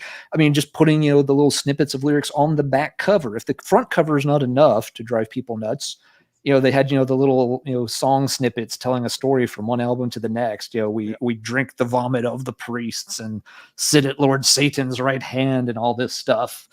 That was an album I remember freaking out some friends in high school. I had one friend in particular when I got a copy of it. I showed it to him. He looked at it, turned it over, looked at it. He's just like, "You're never allowed to play this when I'm around," and he was dead serious. Did they He's pass just a like, phone number? he's like, I do not want to hear this album. I Never feel play like they this. might also include a phone number to a specialist along with that. I don't know. Yep. But this has got the lyrical clip. We're possessed by all that is evil. The death of you, God, we demand. We spit at the Virgin you worship and sit at Lord Satan's left hand. To be continued. Yep. And then it said, if this is scratched, warped, or defaced in any way, please throw it away and buy a new one. This is on Bass Records out of Bologna, and it says Neat Records up here too. So I don't know. It's the Italian. It's the Italian pressing of Neat had, strangely enough, Neat had some distribution in Italy back then, and you see pressings like that. I've got one or two of the early Neat compilations are Italian pressings like that. But yeah, definitely a good one to pick. The godfathers of black metal and all kinds of just extreme satanic balls out, hail Satan metal. Absolutely. Yep. I think there's two ways to look at it too. Is if you're older, even if you weren't raised in a religious household, just you understand the climate at the time, like you were saying, the satanic panic. Yep. So anybody here, in their 20s or under, probably doesn't get that context. You can probably understand it fundamentally, but to be there was a different thing. Whereas in my case, I was really young when that came out. So I wasn't buying Venom albums when I was 4, but when growing up in a religious household, I knew the tabooness of that kind of stuff, having that around, I would hide that. Today, it's just overly goofy to me. I enjoyed it for what it is and at the time, but now, I'm like, I can't, for what it was, I can't take it seriously. Obviously, for what it was, it's theatrics. You watch those videos, you watch Chronos move around. I'm like, all right, can't take it seriously. Killer shit though. I still love it. It is, yeah. And Flawful's right. Coven was one of the first bands to, sort of incorporate some of that, occult stuff in. The Destroys Minds and Reaps Souls album, which always to this day is one of the best titles for an album I've ever heard. Yeah, it's great. Title. Jinx, she's very talented. Yes. All right, I'm gonna leapfrog off that. Depict a band from Kentucky, and this is in that school of that sort of that midnight sound. If you like a little bit of that Venom kind of stuff, and Black Knife, they're making a name right now. I think the only thing holding them back is they're not really touring the entire U.S. I wish they would come to Philly, but they're a Midwest band, and they're kind of they're mapping that route. But this right here is another one of those where there's no subtlety. You kind of had an idea. There's a bit of that motor punk and stuff happening here. You know what you're getting. If you're a fan of Midnight, definitely check these guys out. They're three-piece Murder Season. I don't think Josh, he's the front man. I don't think he did it. He goes by Hellwolf, but he didn't do the artwork. He usually does the artwork for his own stuff. He's got a side project called Glass Coffin. Got another burning church imagery in the background here. Is split with a harasser.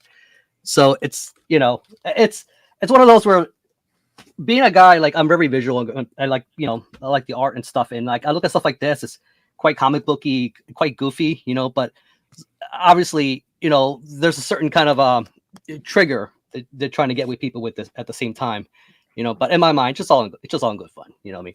But this is a fun album, it's very very straightforward, very riffy. It's not trying to be. There's no crazy, weird, strange undertones. It's again, if you like Midnight and bands like that, this will be totally up your alley. But Black Knife, you know what you're getting. Yeah, I haven't checked them out yet, but I've heard the name come up a few times, and that with the Midnight comparisons. So cool. Okay, Professor Steele is or Reverend Steele is back. All right. Did somebody say Italian doom metal? I hope so, because that's where we're going next. Black Hole with Journey into Mystery. Weird album. I think the Temple that they've got there at the bottom. It's on the Zeus cover. Yep. Yeah. Fucking A, man. They ripped off Zeus. There's some copyright infringement going on there, but they're in Italy, so what can you do? Makes you wonder, where would Abysmal Grief be without them? You know, if this has never dropped. Yeah, but weird cover with all kinds of we're going to say modestly drawn religious imagery going on here with temples and crosses and weird kind of psychedelic looking skulls and stuff. And it's a weird album, which is what you would expect from Italian doom bands in the 1980s. All kinds of weird chimes and bells, kind of a creepy overall vibe. Definitely strays into some like 70s psychedelia sounds at times. It's a very interesting, kind of cool record. It has been reissued, so there's a box set that includes their demos and some stuff. They've done some more recent recordings. They actually did get some of the band back together and have done a little bit of newer stuff. I have not checked it out. Some fans of the band have told me that some of it's not so great, but some of the other recordings are actually pretty good. So it sounds like maybe they're finding their. We'll put that our High Roller, right? I think reissued that. What if they considered alternative artwork for that at any point? I know that part of the charm is keeping the original, artwork intact. But I don't know, Rick. It's a good question. I want to say it may have been reissued by Black Widow at one point, but I bet. HR, has probably done it since then. The back cover's got kind of a weird religious thing going on too. This picture's always disturbed me. It's like 3 guys who got drunk at a Ren fair and then stumbled across like a child's coffin and are doing like some kind of Hamlet reenaction around it. It's like, oh, poor Timmy, I knew him well. It's just like weird and creepy. But a pretty cool album for fans of the Italian doom scene. It's it's not as like sort of cult level as early Death SS, and it's again has a little bit more of a psychedelic tone than some of the classic Paul Chain stuff. Maybe kind of hard to compare it to. A lot of those bands. There were variations on a theme, but they each definitely had their own sound. The original, by the way, did come on purple vinyl as well as black vinyl. The purple vinyl is really, really hard to find. A certain somebody in Sweden took my copy. That's it. By which I mean he outbid me for it years ago, and haven't found one since. You know who you are. If you're watching, one day that needs to come home to Papa over here. I'm letting you keep it for now, just because you outbid me, you son of a. Yeah. You got to remember too, back in those days, especially the 80s, like they didn't have digital cameras. They can just do these reshoots. It was kind of like point, shoot, and hope the shot it's not screwed up. That 35 millimeter. Oh yeah, and again, these are bands operating on very small budgets. It's not like you're hiring professional photographers. The bassist, former girlfriend's sister, has a halfway decent camera. Yep. Sure, you can take some pictures of us, and hopefully we can use one of them. You did what you could, absolutely. But yeah, Black Hole, pretty cool, and weird cover. Definitely had to bring that one up for tonight's topic. All right, Marty, what you got next? All right, I'm keeping it pretty obvious here with Slayer's Rain in Blood. Yes, they were chanting Slayer in the chat before we even came on tonight, so I'm glad you've got around to that one. Absolutely. The artist that did this painting is Larry Carroll, and he had a very unique kind of sickened style about his painting. This depiction of hell. He got a bunch of, you got a bishop here and a devil and just a common man carrying the Satan along here and people drowning in hell and blood. And I don't know, man. Pretty disturbing cover, really. Very interesting, very cool, and for its time, very unique. It's not a very typical album art for sure. Of course, a classic album band photo on the back, total classic. Yeah. But second favorite Slayer album. I've always, and I think the same guy did the stuff after it, South of Heaven, and also Season of the Abyss, didn't he? I could be wrong there. Don't quote me on that, but South of Heaven for sure. I think it's the same guy, but I always kind of gravitated towards this album. it's really kind of hard to depict what's lurks within the grooves of this very short Rager, but I don't know. I don't know if they did it with it. This album, this cover seems a lot more evil than the music is to me. The music's just fast and killer. This is It definitely doesn't overstay its welcome. You know, like it's like in and out. You know, you're crushing the whole total banger after banger. But yep, I figured that was a good one to show for this one. Yep, absolutely. I thought you might pick Haunting the Chapel, but I can't blame you for going with that particular cover. But yeah, thanks again to everybody who's hanging out in the chat tonight. It's been very active over there. Lots of good comments bouncing around. Yeah. I'm replying as best I can to a lot of them. So, but yeah, let's see. Rick, ready for your next one? Yeah. Well, okay. Marty showed a banger and a classic. So I'll just bounce off that. I'm really good at bouncing off you guys. You do the thing, and I'll show the thing that's similar to the thing that you're showing. So, this is, you know what? I still have this in a shrink, so it's not going to show up too well. So I'm going to rip it off, and that is the Legacy. And classic. you know, it's kind of obvious with a name like Testament, you know. And but this, I think, from the debut, it's kind of obvious, you know. You know, you got the sort of, which I suppose is, you know, I could assume it's the Bible, you know, and you know, you kind of cut this window, you assume it's some kind of a steeple or cathedral or something, even though there's no actual stained glass, but that would look kind of weird. That's their handy reading window. They got the book in the reading window. Yeah. Hey, Rick, are you sure it's not a copy of Little Women? Just asking. You know, let me check the liner notes. But yeah, I thought I'd bring this up. You know, once their other albums dropped, you know, they had all the, you know, New Order and, you know, whatnot. And I figured like this had more of the religious overtones than their other stuff did, just right off the bat.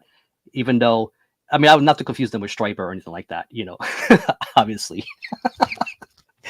But yeah, Testament, the Legacy. It just conveys that, even though they're not religious in any way, really. That's my favorite Testament album. I love that album. That is such a perfect U.S. thrash album. It's so good. Oh, I love it. All right, Professor, what have you got? All right, so I'm going to show off kind of a set of three here because it's all variations on a theme that, again, tends to pop up in power metal quite a bit with sort of a quasi-religious imagery. And again, it kind of harkens back to the Leather Nun cover that I showed earlier, where you have like, you know, the big sort of imposing doors to the chapel or cathedral or, you know, some type of religious structure.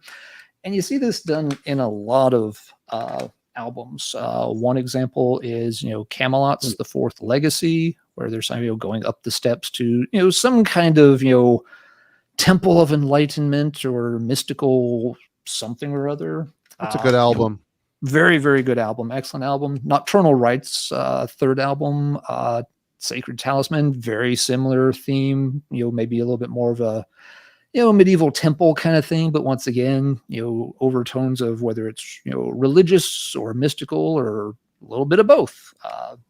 They do the same thing. Another example that doesn't have a warrior, but the same kind of doors. Excellent Florida power speed band called Seven Kingdoms. This is their third album, if I remember right. The Fire Is Mine.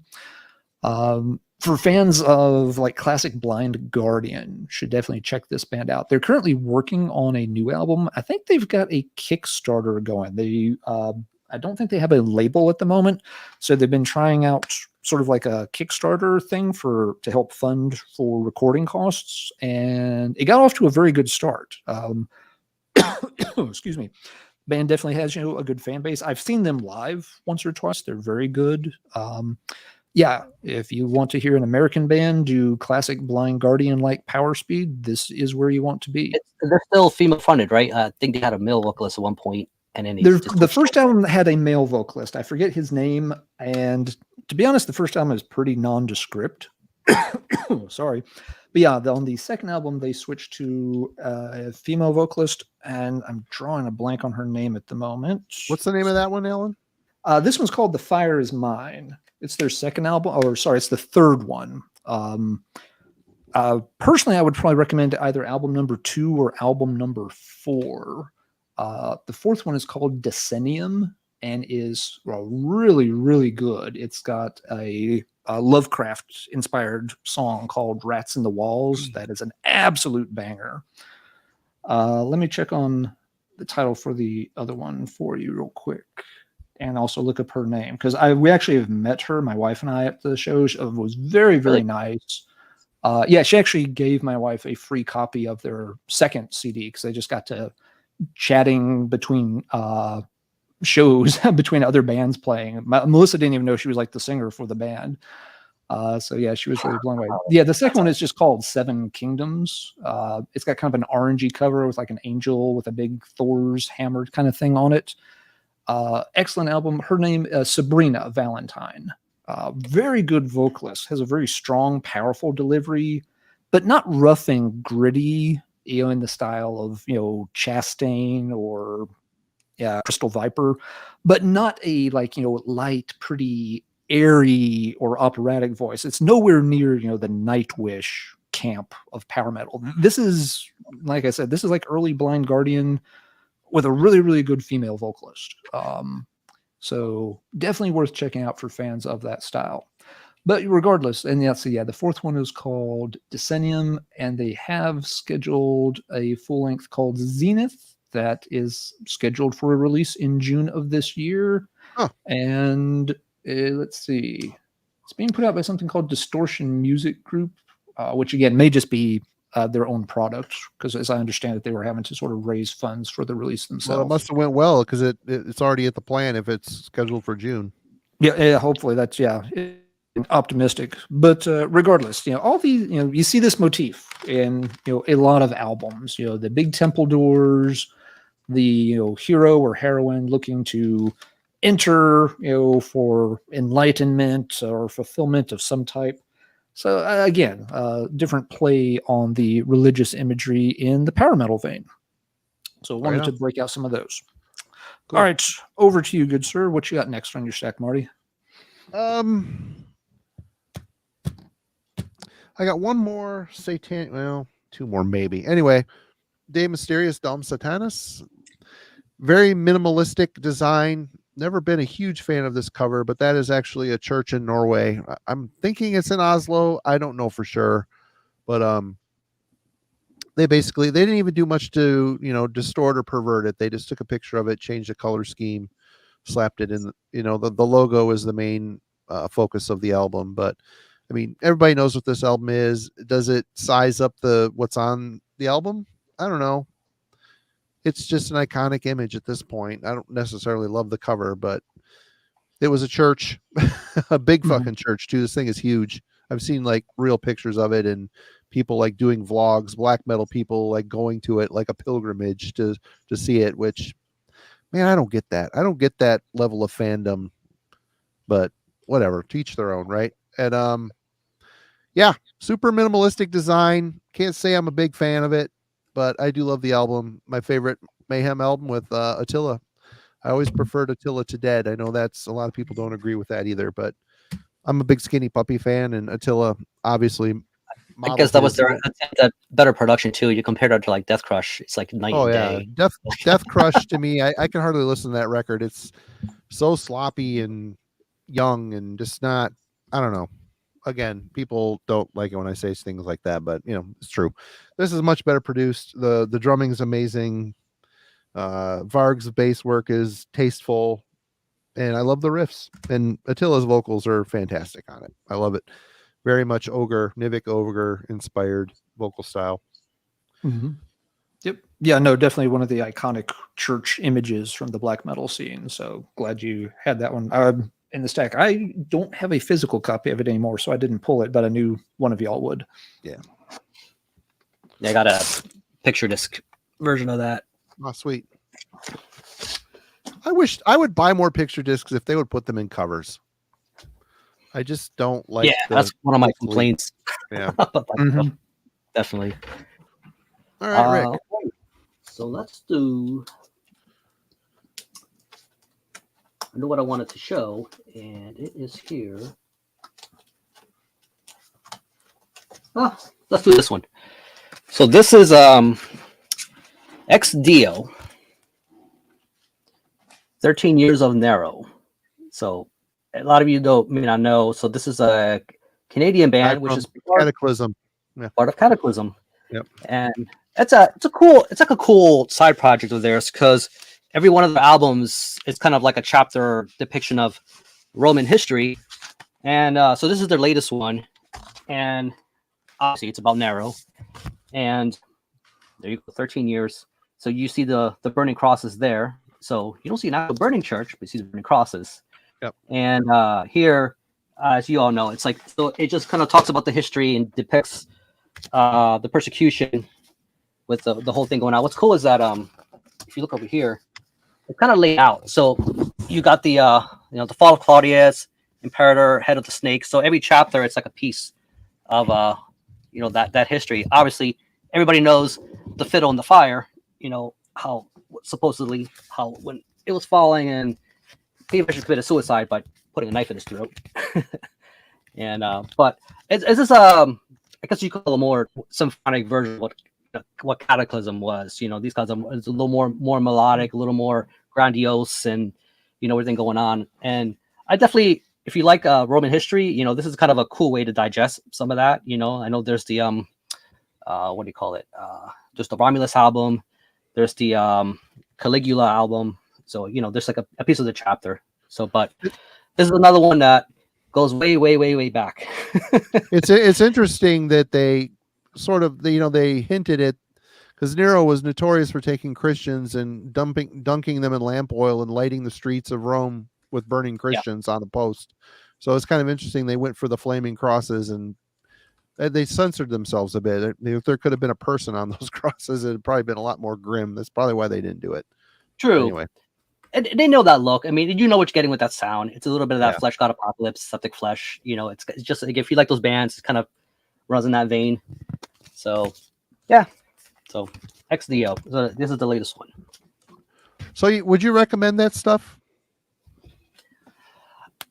I dug it. But maybe because I got kind of involved with the historical part of it, and just there's the the samples and everything kind of just thrown in. It's got a very big sound. They were trying to really nail something for that. It feels like it could have been a part of a soundtrack for a documentary, or something that they were doing for that history. They could have really fit in very nicely with that. I love Cataclysm. Right. I love Cataclysm when it was Sylvain on vocals. It was just crazy and amazing. And when that Maruzio or whatever his name is took over, I just started caring less and less and less. They seem to be a little more formed and a little more normal and unhinged, like they were on the early albums. Just so brutal and just fast and crazy. Hyperblast. There's less of that melodic death metal moments. I mean, there's still plenty of it here, but I feel like think of it like how Roman Christ is nowadays. It's like very very apart from what they were in the roots back in the day. Today, you don't hear much of the actual black metal like as you know it. It's more that. Yep. Very grandiose sound. Right on. Okay. Professor Steele. All right. Well, another sort of take on religious imagery and stuff are, scenes from graveyards. And I didn't go with many of these. In a way, it felt too easy. And a lot of graveyard depictions are meant to be like more from the, imaginary horror kind of theme side. But this one never really had that vibe about it. And it's also one of my favorite albums of all time, St. Vitus Die Healing, with, just kind of simple church yard cover there. Always liked this cover, and, not just, the simplicity and the symmetry. The coloring on the cover is always, it seems a little off. With the really sharp, bright colors, the vegetation in the background, the kind of silver highlighting on parts of it.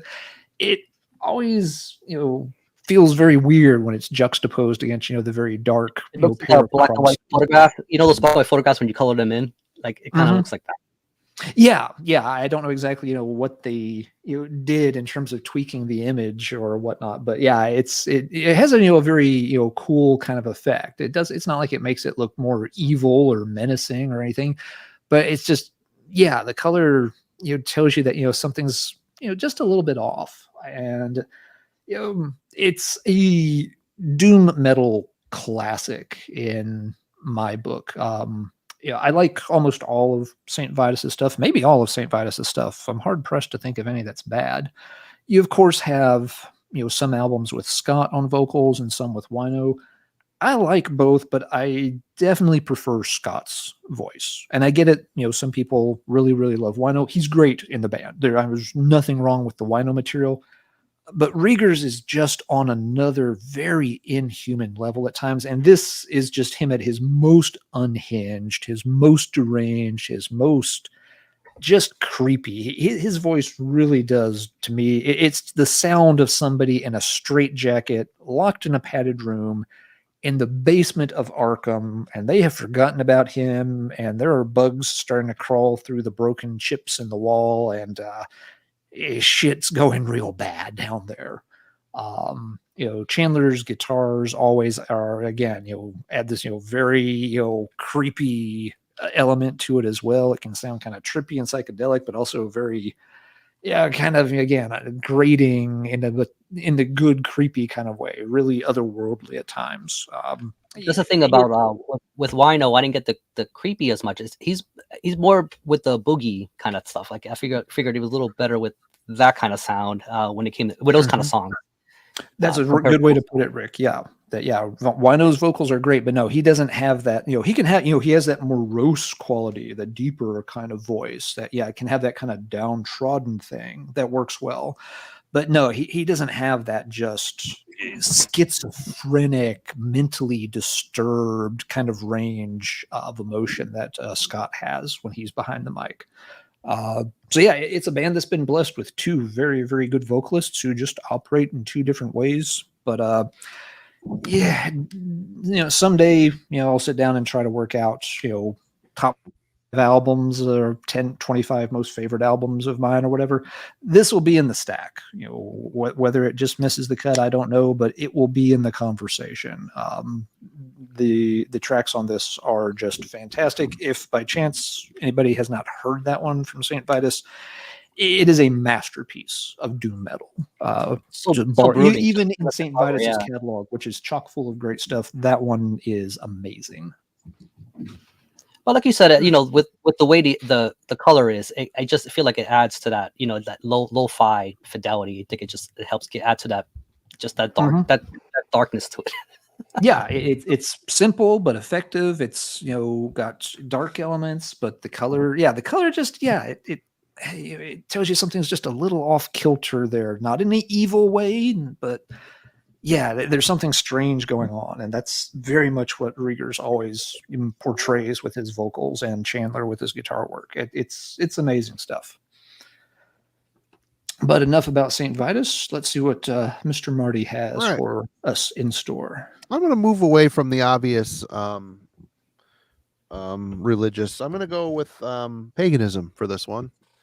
And this is an album by Blood of the Black Owl, Feral Spirit. Chet, the guy that is the sole creator of Blood of the Black Owl, super amazing guy. Very into his craft, very into paganism. Every rune, every symbol on this cover means something to him, and he creates his songs almost, it might be kind of a trendy thing to say, oh, these songs are like a ritual, but he kind of does do that stuff. It's kind of his wheelhouse. He takes it very personally, and he puts a lot of spirituality and stuff into his music and his life. And even the back is he built all these images himself as well. Very, very cool. I don't remember what was on the inside of this. Just a poster. But yeah. So there is a lot of other religions represented in metal as well. Paganism, especially in, binary recordings, it's kind of a thing. Am I necessarily a pagan person? My wife is pagan spiritually. I'm not. I'm zero. Music, religious. I think Alan said metal is our religion. That's kind of as cheesy as it sounds, it's kind of true. Music has been my religion forever, but I can totally appreciate and respect the paganism and the place it comes from. I find a lot more peace and common sense in it than a lot of other religions.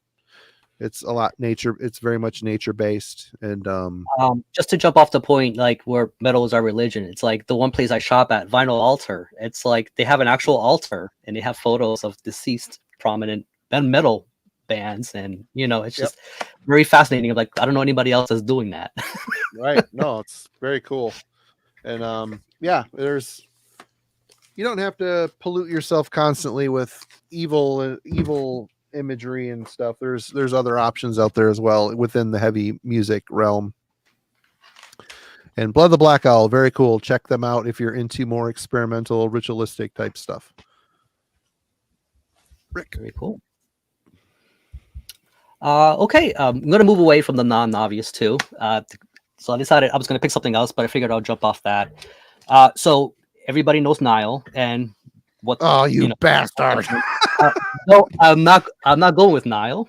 Oh, good. So I'm going with another Egyptian band. Well, not really. They're not Egyptian, but the theme. So it's a band literally called Egypt. And Angelic Darkness. They're not Egyptian, but they're called Egypt. Oh, the irony. I forgot what it means actually. But this is a 2015 reissue put up by Dumentia, which I wish was still around because they put out a lot of good stuff. But anyway, so the original tape did drop in '92. So this is a 2-track demo, which was supposed to be used for a full length. So you guys know that band Excruciate. Yeah. So this is so it's I think it's 2 of the members. So coming out of Sweden, and so they put out a split with I think it's Epitaph at the time, and so right after that dropped, they put this together, which was supposed to be sort of like their selling point for their full album, which never happened. So then what happened was they followed up instead with the Excruciate debut. But this right here, this was their attempt on doing something a little weird and different and just a little off kilter and just, what you call your non-standard form style death metal. So if you can find this somewhere, definitely check it out. It's something quite interesting. So this was originally, it says it right here, it's 1992. Yeah, it's actually recorded at Sunlight Studios. It says it right here. Yeah. So I actually kind of like the logo. It's not typical. It's kind of cool. And it works. It's not at all. Yeah, they have it on the for some reason both labels are like 2 different colors here, but it is what it is. But it's something interesting.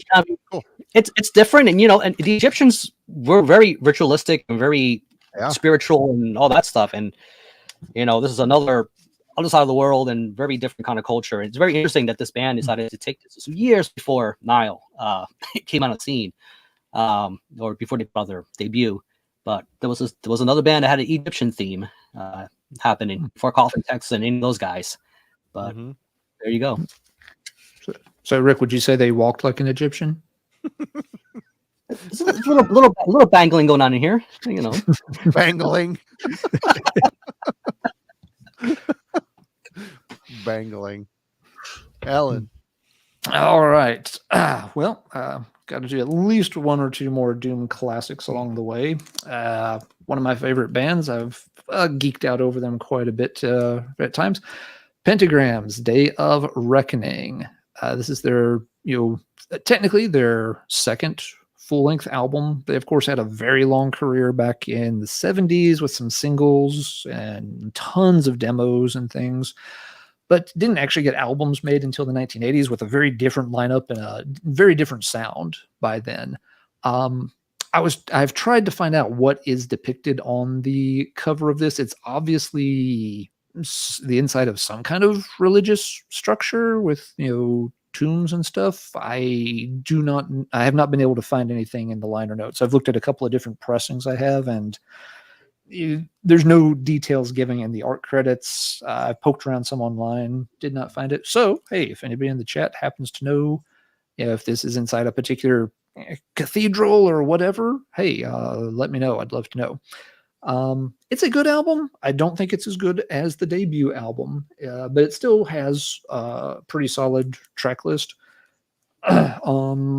let's see. Do have to show this to go along with it because a while back Marty sent me an original vinyl version of the same album.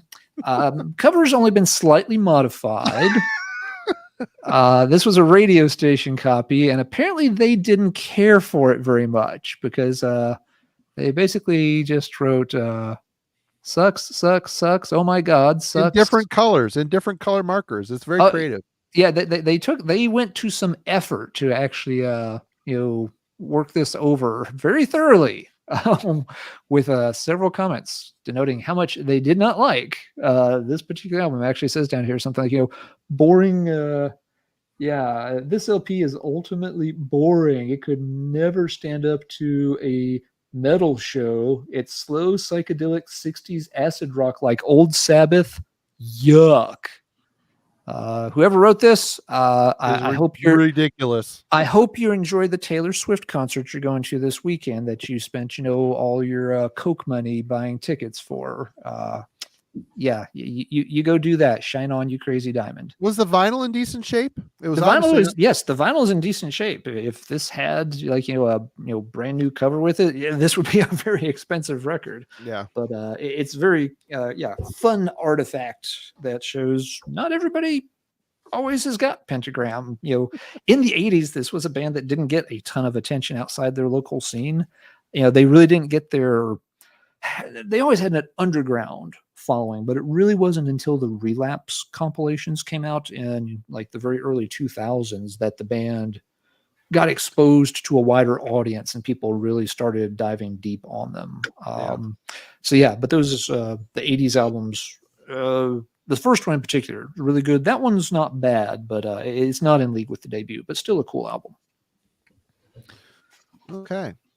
I'm up, I guess. Okay. You are up, sir. Well, since we crossed this precipice, I grabbed Niall. For the obvious, Carl is very studious in his research when it comes to like burial practices and religious and other stuff regarding Egyptian culture and spirituality. And the album covers very much depict, you got the Ankh over here and the snake and the pyramids and the Eye of Ra and all that good stuff. And absolutely technical, super brutal, hyper fast death metal of the highest caliber with a lot of computer type synth accompaniment. In even live, they bring it all, whatever you hear on the record, they bring it to the live front as well through computer floor pedals and other things that Carl uses. I remember when I first listened to the Catacombs, and then I before I saw them live, I'm like, there's no way they're gonna pull this off live. They just and then they pulled it off and then some. Yeah, he had the computer in the back with the foot pedals. He'd step on pedals to trigger certain soundscapes. It's amazing. And the last show my band played was opening for these guys in Token Lounge, Southern Detroit, and they still sound. It doesn't matter. George Callias, the drummer, is just an absolute phenom drummer, but they sound amazing. It just absolutely flawless. They sound like the album, and at that speed, it's crazy. It's crazy that they can pull it off live. But I've seen this band probably a good 10 times in my life, and they've always crushed. Never been a problem. But I've always appreciated the Egyptian motif and the symbology and all the stuff that he puts into it. It gives. They're playing fast technical death metal, but it gives them an edge. It gives them something different that no one else is really exploring. So yeah, Niall, they're one of the first ones I grabbed as well. Makes sense. What do folks think of Wade's question here? I have not heard all three of these, so I can't weigh in.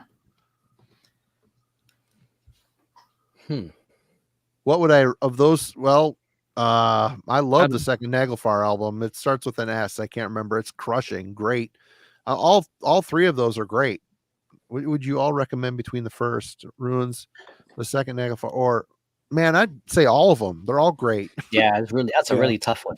That's a tough one. I mean, Ruins of Beverast are Naglfar. It's the same guy from Naglfar. That's his band after Naglfar, and they sound strikingly similar. I think Naglfar might have had. I don't want to say more of a black metal because that's not right. It sounds little more death metal, a little more black metal at times, especially their first album. The first album is a little bit more black metal-y. Yeah, But the it's a bit second one, different than the later ones that folks may be more familiar with, but it's still Yeah. quite good. that's I a tough think, call, man. Dead Congregation just announced a new album. If anybody, Wow, you know, long overdue. yeah. So, Wade, why not all three?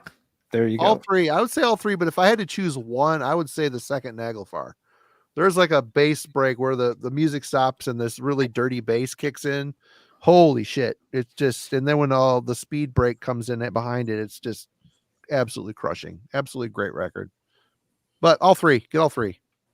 Be a collector scum like us and buy less milk one month, less beer. Then you need a bigger apartment. Yeah, exactly. Then you have problems like Rick back there. He just moved. Yeah. He had to move all that crap. I had to get a whole new house. Yep. Yep. All right. Speaking of, he's back. All right. So back to death metal. Bringing back the Christian theme. So some of you who may have this LP will probably know what I'm going to show. So Belphegor. So this is the that Austrian band, and this is the Last Supper. That's And the sword. censored cover. Yes. Oh, there you go. Yeah. So in the back, so you got this, and you probably wonder what the big deal was for those who don't know. So yeah, these guys are, in my mind, even by the standards I go by, these guys are pretty extreme. You know, just with everything, they're very over the top. You know, with everything that they do, quite technical, and very good musicians overall. So, you know, but the thing is, some people may have issue is the reason why it's kind of a, you know, there you go. It's kind of censored. It's because you got this happening. So some people may not take that too well, but that's what they have going. So yeah, compare this to this. Yeah. So thought I bring out one Belphegor. I haven't listened to that band in a long time. Still doing it. Okay. Well, we'll do a slightly different on religion. This is, you know, religion in poetry, but has a funny way sort of, you know, got its way worked into doctrine over the years, referring to Dante's Inferno, which is depicted on the cover of Iced Earth's Burnt Offerings, their third album, which to this day is my favorite by them.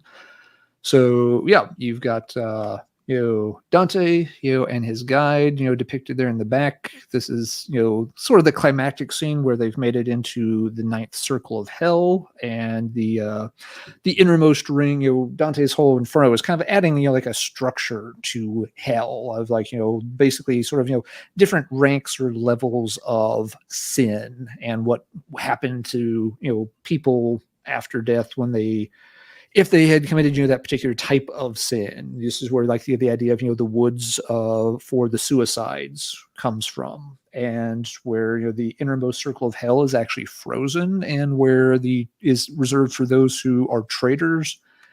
And there's like 3 subcircles: those who are traitorous to, I don't remember all 3 of them. It's been a long time since I read Dante, but it's like traitorous to guests, traitorous to family, and then traitorous to, like, their leaders or lords. So you know, you have Lucifer, of course, you know, frozen in the ice in the centermost ring, with Judas, and there's the classic depiction is Satan has 3 heads. In each of the mouths there's, you know, one of the other sort of top arch sinners who were traitors. I believe Judas, of course, would be one. I think Brutus is supposed to be one of the others for betraying Caesar. From Popeye? Never mind. That's an old guy joke. Sorry. You see, Marty, some of us are here discussing classic literature, great albums. And then some of us are here discussing fucking Popeye cartoons. He loved Olive. He just loved Olive. That's all he wanted was Olive. Anyway, you see, you're doing it. See, what you really need to make this work. What you needed was a box of, like, you know, Popeye's chicken nuggets to be eating while you told the joke. Then we'd all have a good chuckle. Yeah, but you don't. No, I don't have it. It's fail. So here we are. I'll do better next time. You better. That's one of the Ice Earth albums that doesn't have those comic book covers. Like they for a while they were doing. Yes, this is before this is what the last one where the band was not popular, and this was the third album, and this was kind of their to some extent it was their make or break album. The first two albums were very good. They had a following, but it was an American band from Florida playing traditional 80s style power metal at a time when nobody in this country gave a flying fig about that style of metal, so they could not get any traction, even though those first two albums were excellent. Oh, and being based in the US, especially, yeah. And this, what makes one of the things that makes this album so great is you can hear the band's frustration in this album. You can hear that they are just angry and pissed off that they're hammering away at this, and they know they're doing a good job, and nobody's paying attention to them. And you just really get, there's a lot of attitude in these songs, a lot of anger, just frustration with, I'm sure they kind of felt, like Lucifer here, they're kind of stuck in the ice, they cannot get any traction and break through. It was, the album after this one, The Dark Saga, where they hooked up with Todd McFarlane, got the Spawn cover art, and all of a sudden, started to become, sort of darlings of the media. That also was coming out, pretty quickly after that. You had, Hammerfall's Glory to the Brave came out, Rhapsody's Legendary Tales came out, and all of a sudden, traditional power metals was, the new hotness all over again. And Iced Earth, took that and rode that to great commercial success. But yes, that's when, all the more, comic booky looking covers started to become a thing. Excellent album. The last song is like, a 18 minutes, adaptation of Dante's Inferno. And it's really well done. It's one of those epic songs like Rime of the Ancient Mariner level good, with them using different parts as they move through the different levels and circles of hell. Excellent album. One of my favorites from the 1990s. I don't play it as much as I used to over the years. It's just one of those albums I played so much, I don't revisit it much. But another cool take on religious imagery, working its way not only into the cover art, but also into a kick-ass epic length song. I don't think if you didn't mention it, it's Matt Barlow's first album. Yes, you're right. It is. They had the first three albums had three different vocalists, and this was the first with Matt. Yeah. And in my opinion, it's his best performance. He really, even though he hadn't been in the band that long, he really, has that, anger and frustration worked into his voice. It gives the songs a really good bite that I feel like they kind of, once they started to get more popular, I felt they had more trouble retaining that edge. It happens to most bands over time. It's hard to stay hungry when you've already established yourselves with a pretty good career of it. But Barlow's growls at a good dimension. I like the vocalists from the self-titled and from Storm Rider. I think they both did good on it, but they are different. They're a little higher, a little more sneery. Barlow's got a deeper, gruffer voice, and it worked perfect for the songs on this album. I really like that album as well, but I think my favorites are Horror Show and with him and Something Wicked This Way Something Comes. Wicked. Something Wicked is very good. Those are my two, I think, favorites. That's my favorite one. Something Wicked might be my second favorite with Barlow. Horror Show I haven't heard in a long, long time. So he's great singing on that. He really goes for the rafters with his voice on that one. Mm-hmm. And Steve DiGiorgio on bass from Sadus and Testament fame. Oh, that's right. I forgot. And Death. Yeah, he was on that album. All right. Oh, it's me, isn't it? Holy shit. It is you. I wanted to get something a little deeper for this topic than this, but as I was running out of time, I had to grab something, and you got Amon Amarth, Twilight of the Thunder God, and which is like a pop death metal record, and I hated this when it came out, but it grew on me really quick. It's like Sabaton and stuff like that. It all grew on me. So, but you got Thor battling the serpent here. There's a lot of Norse mythology worked into this. Their lyrics and stuff, and and you get into the death and black metals realm here. There's a ton of that stuff. I wish I could have grabbed something a little bit more underground or cult, but I felt this was. I love this album. It's so catchy. It's so This album would be a good companion with Sabaton's Heroes. They're both very similar, very poppy, but heavy as hell and just really well written. Good stuff. I And myself only visiting the first three, and I just like the rawness of the earlier stuff. It just, I yeah, don't know. they definitely I got a little bit more poppy as they went along. Yeah. Yeah, I think that one's my favorite by them pretty easily. I don't mind their albums, but they become very interchangeable at times. These guys like, and here's another, kind of poppy, catchy song about Vikings. This could have come from any one of 4 albums. I don't know which one, but they've they've got their thing and it works well for them. But that particular album does stand out. It is a great one. Yeah. Their last really good one too. They kind of got a little bit more formulaic and boring as they went along after that one. But yeah, they've got a new song out from the new album, and it's an Eminem song. Sounds like lots of Eminem songs. Not bad, but I'm just not going to rush out and buy everything the band does. It's just a little too similar at times. So I see Brian Arkham in the chat. He introduced me to this band. So he sent me a CD. And got me one of them. So I went ahead and liked it so much. I picked up the vinyl for Impureza. And this is a Aztecian kind of pre-Hispanic La Caída de Tonatiuh. I think is how you say it. So there's your conquistador sacrifice. There's your temple and all that stuff. Make sure that you appease the sun god. Yep. So yeah, it's pretty cool. When splurge at the green. So this they're actually from France. You wouldn't think so. You wouldn't think so, right? And remember, I said pre-Hispanic, right? And it's all in Spanish, which is also interesting. So they add the what's their trick? It's the flamenco, man. That's their trick. Like it's good death metal on its own. But they also add that layer of that flamenco element with their music. Okay. I'm guessing, even though they're from France, I think one of the members, it's actually like Spanish, which I think kind of adds to that element, that musicianship. So it's kind of like if you want a little bit different texture, something different with your death metal, it's kind of cool. It's got a cool theme, got really cool artwork. It's a nice package, I think overall. So thank you, Brian, for filling me in on these guys. But it's pretty cool, and I think that this is an ugly side of religion. Right. And it must have been quite horrifying when the conquistadors came in. Though you might argue the conquistadors did worse, in the end.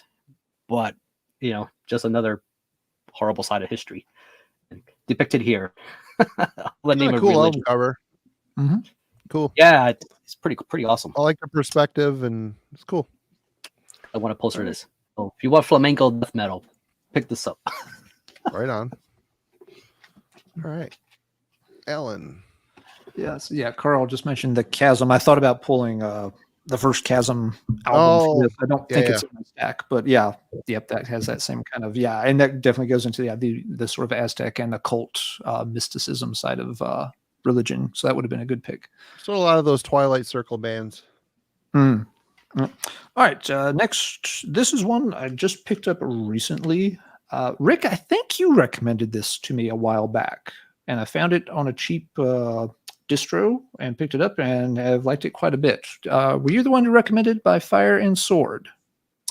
I found them out through Brian to bring up that. Yeah, Brian sent me a copy of that. Yeah. Okay. Yeah, it might have been Brian then. Sorry. But I said it to you by proxy. Yeah, because of him. Yep. Okay. Yeah. So it is. It's technically a Christian metal band, and there is a depiction of a church and some folks heading to church there.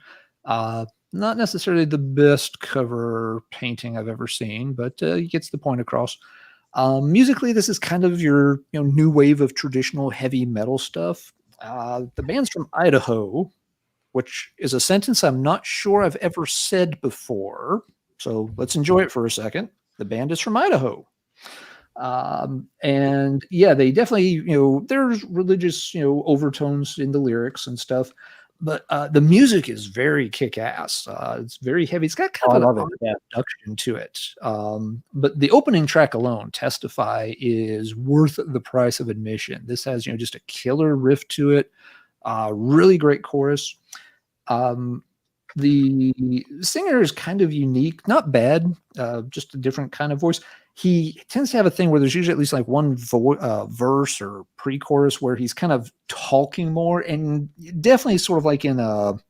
It was sort of, you get the sense he's wanting it to feel like he's delivering a sermon for a few lines before they kind of get back into the basic song structure. So it's kind of different, but I've enjoyed it quite a bit. It's only got 5 songs, runs a little under half an hour. So is it an album? Is it an extended EP, mini album? I don't know what you call it, but it's pretty good. I want to keep an eye on the band. I liked it. Get something else out. Very surprised. Sorry I got you mixed up, Brian, but I remember Brian mentioning it, and so I'd filed it away in the back of my mind, and when I found it ordering some stuff a month or so ago, threw it in the cart, and I'm glad I did. And yes, not necessarily the best rendition of a church that's been shown tonight, but it's some church metal that this is Christian metal done the right way for sure. They might owe Brian a finder's fee, just saying, I might have to send Brian something in the mail. Might have to send some VCLT Brian's way sometime. Get something together for him. All right. You know what? I'll show this one. Sardonic Wrath, Dark Throne. You got little black metal angels coming out of heaven to kill all of the people below. Oh, sad. I've always liked this cover, and this is one of the last really good Dark Throne records. I've liked all Dark Throne past this album for a while, but they just don't have any staying power. They don't have staying power like the earlier stuff for me. My last really favorite album by these guys is Hate Them. I love that record. I thought they kind of came back and really captured that raw black metal vibe again, but mixed it with, I don't know, it's just a weird conglomeration of a couple of their styles. That was just a really good raw album to me. This one's good too, really aggressive, fast, raw. I always like the album cover. I don't know, it's simple but cool. It's cool painting. I like the motion in the, you got your eye just kind of follows this along, and I don't know, it's just cool composition, I guess you can call it. Is that right, Rick? Composition? Yeah, go with that. But sure. Dark Throne, Sardonic Wrath. But that's probably my last one. So you guys can finish up on what you've got. I'm good. All right. Rick is next. Rick, what have you got? Do you have several? Do you want to go back and forth a couple of times, or do you just have a few you want to burn through? I got a few more I could go through if you want to go back and forth. I don't know what your pile is looking like, but I probably have like half a dozen. So yeah, we can still go back and forth a few times here. Cool. All right. So I'll bring up an obvious one. And who was it? Baseman 13 it says, surprised no one pulled Death Leprosy. Yeah, I didn't pull that one, but well, I hope you accept this. So Gruesome's Twisted Prayers. So I think they are trying to nail that spiritual healing leprosy era with this sound on this album. And great band. And I think it's like, what can Matt Harvey do, right? Like, so pretty cool. So if you're looking for, that's the closest you're gonna probably get to Death nowadays. If you're gonna go see these guys live, total worship. What else can I pull? So I did that stoner video with Brian, and hope you guys caught it. And he brought out this band, but we didn't show this particular album, and this is their latest one, Green Lung, which has this stained glass theme going on here. And what's interesting is that you're used to seeing all the little saints and everything going on here, but these guys kind of flipped it around, and you got the Baphomet and all that stuff happening here, and you got the goat in the back. And so this is a band from the UK, and they deal with very retro sounding stoner classic rock. It's still quite heavy and very cool and riffy. And they I wouldn't say they're outright stoner, like they're not, but they got a really good old fashioned sound. And I think that you guys will smart put this one out. So I had a struggle getting this one, but I finally have it. So this is their, what is it? Their second, third full length. I think they put out, Free to Witch was the first EP, Wooden Rights, and then this one. So this second full length. So yeah, pretty good. So if that's your genre, but if you just like retro rock in general, check these guys out.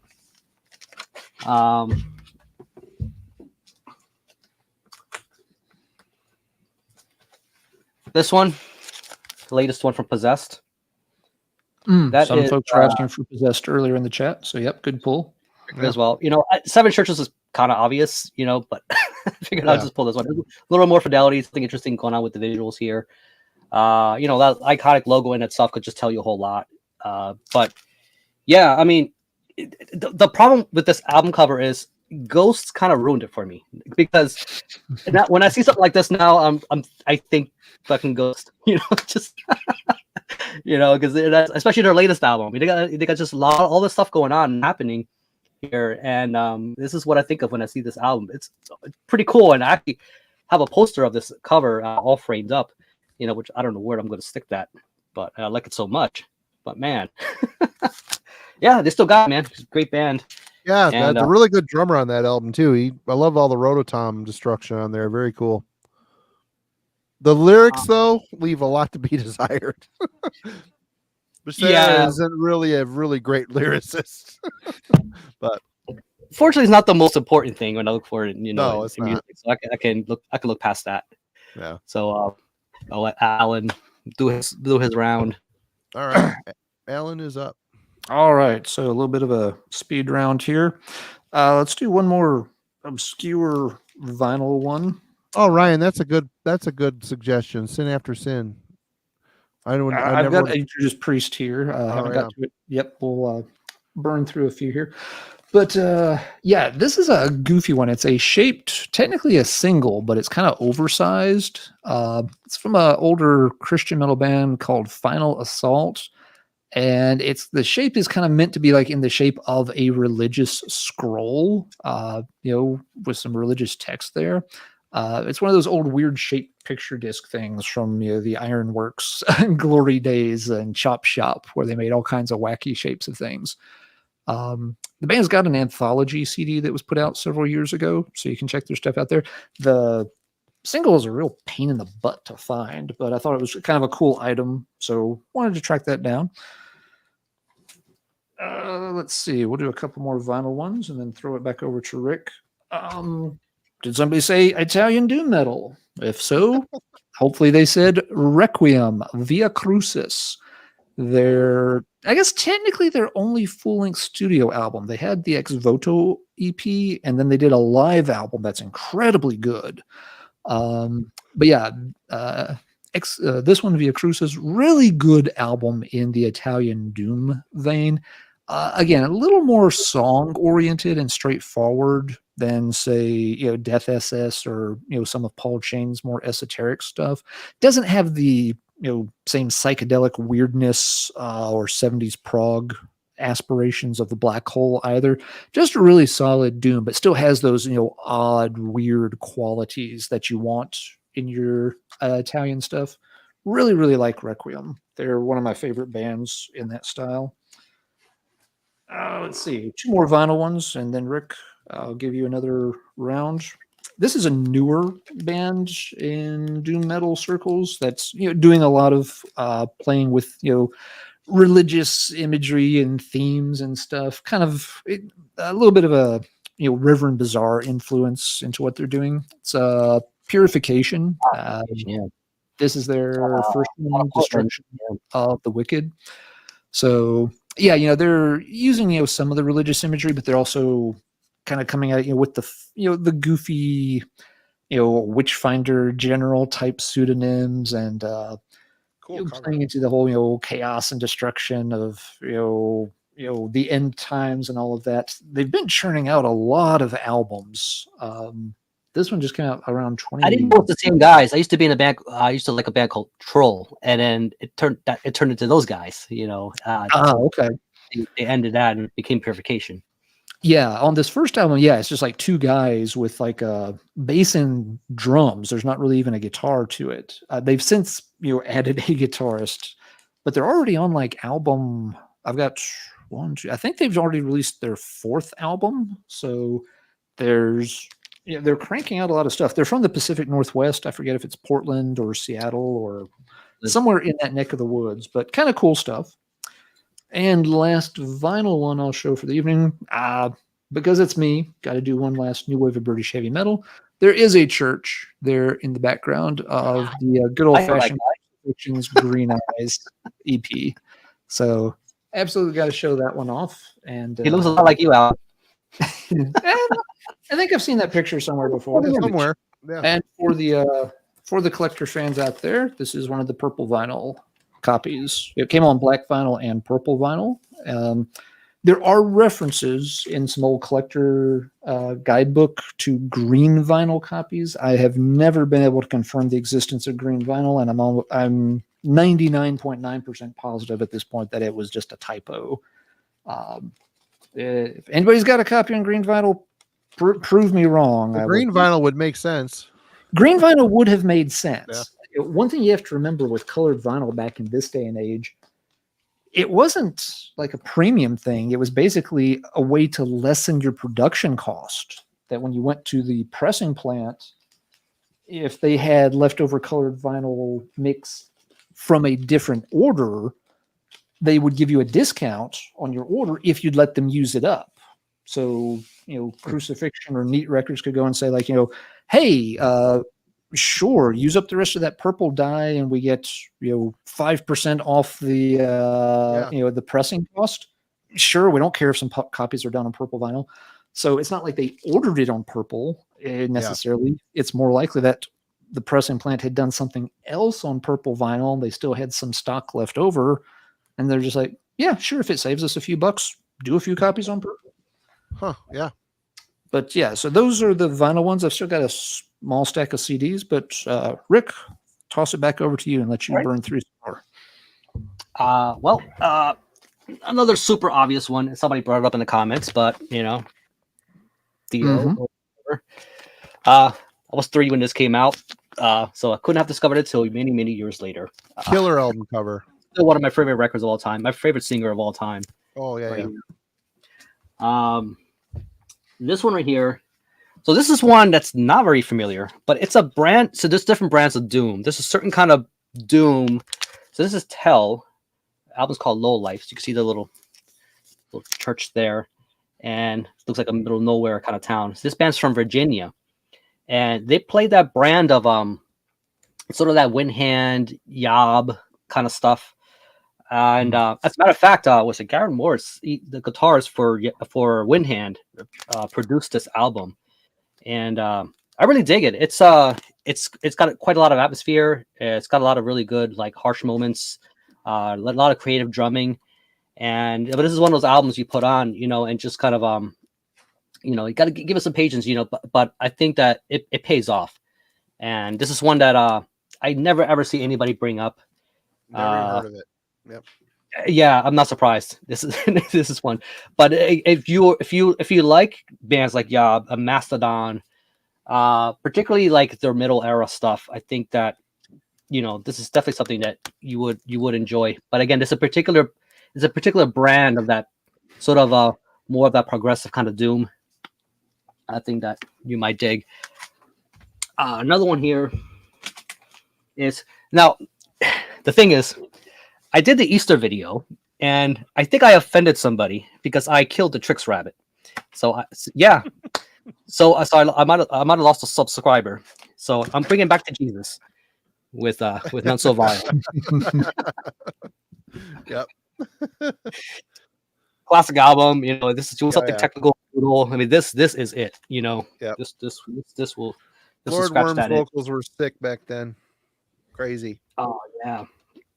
And I was exploring, back, I think I was like 16 when that came out. And, to me, like Benton and Barn were like the most extreme thing on the planet, and then, so these guys showed up and I was like, oh, there's a whole tier to this thing. Yeah. Yeah. Yep. And, what a pleasant surprise that was. Oh yeah. So I'm gonna patrol one more CD and I'll pass it back to Alan. And these guys are here. It's death metal that, like that tell, that I don't think anybody has heard of. So it's a band from Colorado. I think Colorado Springs is where they're from. And Hallowed Be Thy Name by a band called Try Redemption. New And one to me. this depiction it's very strange. I hope it's not blurry. You can see what's going on here. So here it looks like a pope or a bishop of some sort ready to sacrifice somebody. And I'm like, I've never seen that depiction anywhere else. Like, where does this happen? I mean, it looks like it might have been the Crusades, at least that time period. I thought that was just very odd. And again, I don't know the whole Crusades history. I'm not a historian, but I don't ever recall seeing this kind of thing going on. Well, the Crusades pretty much wiped out the Aztecs and the Mayans. And the Incas, all that, they wiped them out because of their gold. Popeye didn't like it. No. You see how it feels now, Marty? Do you see how it feels? There's a lot of things how to it argue feels, about the Vatican today. I'm not going to go there, but the thing is, this band, this is okay. It's kind of like, okay, to me, this sounds like a metalcore band trying to do proper death metal. It's got that thickness, that you would recognize from a metalcore band, trying to give it a bit of that. This came out in I want to say 2011, something like that, or it's just right before those Maggot stop bands and everybody else kind of came into picture, so it's kind of a strange time in death metal. Yeah. It's like, so it's got a very strange production. Again, it's a little thick. It's more appropriate for metalcore. It's still very death metal, but it's just very odd. But I remember at the time I dug it. Again, when it came out, this was something, again, I was looking for something a little different, and these guys kind of hit the spot at the time. Do I enjoy it as much today? I think I have a different kind of palette when it comes to a lot of death metal stuff today. So it's not something that I would say go out, run and buy it. If you're curious, check them out. They got a few albums under their belt. But like I said, they got a very strange kind of sound, and I feel like the undertones fit more with their more metalcore kind of aesthetic, even though it's death metal. Oh yeah, so the CD. Again, if you're questioning if it's the Crusades or not, so they got that going on. So if you know what that means, I don't know. All right, Alan. All right, let's see. Well, I said I was done with vinyl, but got a request from Frank in the chat for one more. So, yep, Frank, here you go. First Angel Witch album with, kind of a classic cover, neat depiction of hell. Color scheme, very reminiscent of the painting used for Morbid Angel, Blessed Are the Sick, that Marty started us off with tonight. Yep. So, one of the cool iconic covers for one of the cool iconic albums from that era. Definitely like the early Angel Witch. Let's see. Rick, do you have more CDs, or do you want me to just burn through the last of these? Or, Rick has disappeared for the moment. So I will go through some discs until Rick returns. Folks have been asking for some Judas Priest. One more thing. I'll be back. Sure. Go right ahead. No problem.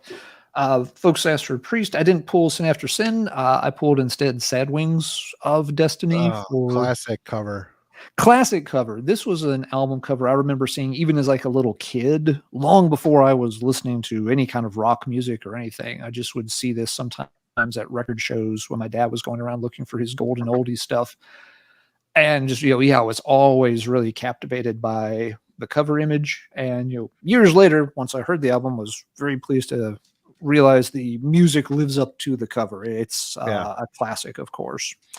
Pulled this one, Black Sabbath's. Not everybody's favorite Black Sabbath album, but definitely has sort of the cathedral-esque looking thing there with the theme on the album of computer god and technology sort of ruling people's lives. I like this album quite a bit personally. It has a few. Sometimes it's a little too slow, maybe a few too many songs at that pace. but it's got some good fast ones, and I like they do really good on the delivery on some of the heavy stuff. Like that's just a monster of a track. Yeah. Some folks in the chat have asked for Death. I did pull this one, Spiritual Healing, for a little more of a goofy depiction of religion. If you grew up in the 80s, yeah, this was a scene you were sadly all too familiar with on cable TV and such. Classic replica cover art. I've never liked this cover very much. Me either. It's not because it's replica art. It's the color scheme really bothers me. It looks like Easter Sunday. It looks like Easter Sunday, but then you've got this giant, the dark red and black logo kind of just plastered on top of it. Just really doesn't mesh well at all. It always bugs me a little bit. Also, randomly, probably my least favorite Death album, which I may take some crap for, but it's not saying it's a bad album. It's, if you got to rank the Death album, something comes in last, and for me, Spiritual Healing probably comes in last. Another power metal album depicting sort of temple, some religious symbols with the angel striking it down. This is Ed Guy's third album, if I remember right, Vain Glory Opera. This is before Ed Guy got really kind of goofy, and the albums got a little bit samey. At this point, they were still going for something a little more epic, symphonic, over the top. Like this one quite a bit. Marty, I know it's not your favorite, but no, I like it. I bought it on your recommendation. I like it. There's a ballad on there that's it's tough to get around that one. Tobias always has at least one of those on pretty much every album he's ever recorded. You can't get away from him. But it's excellent early to mid 90s German power metal. Again, if you're only familiar with the later Ed Guy stuff where they get really kind of goofy with songs like Lavatory Love Machine and stuff, this predates that. It's much higher standard of German metal there. There was some Halloweenisms on that album for sure. Yes, it's much closer to classic Halloween than what they would do later on. Rick, did you have a few more you wanted to show, or do I need to keep chugging through my last few? I got a couple things. Okay, let's kick it back over to you right there then, and then I've got one last stack I can do as we start to call it an evening. Okay. So I did the 420 video. This is what I could have easily shown there. So this is a Goat Snake, Black Age Blues.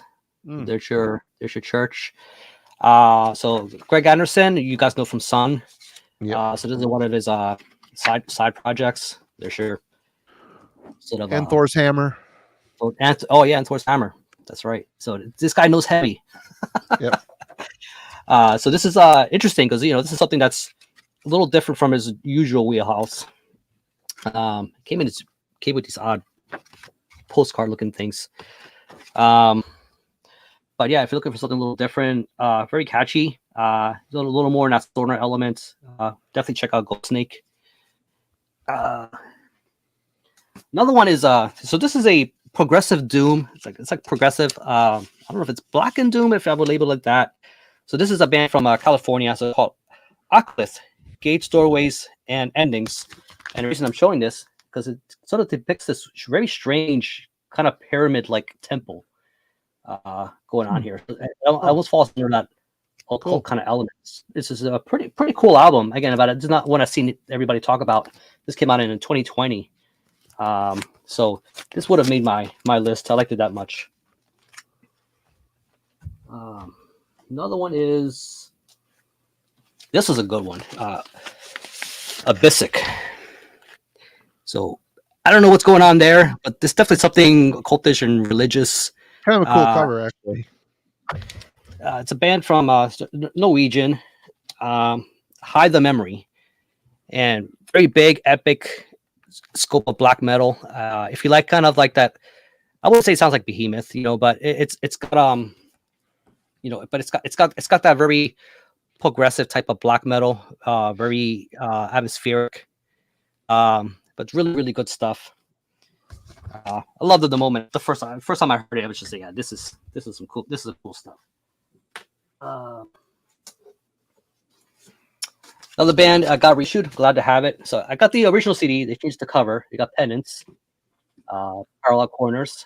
So more U.S. doom. So still trying to figure out if this is the Holy Grail or not. But the challenge there. But interesting depiction, nevertheless. Another classic U.S. Doom album. This one right here, this is a little different than the usual Christianity stuff that we showed. This one it depicts Eve with the apple and the snake.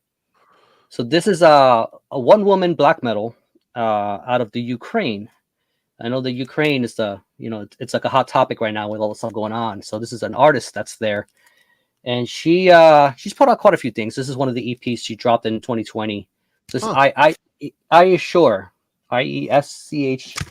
So it came with this. She actually spelled it out here. It's a little hard to make out, but it's red vinyl and right there. IESCHORE. IESCHURE. Oh, never heard of it. It's really good stuff. It's quite creative.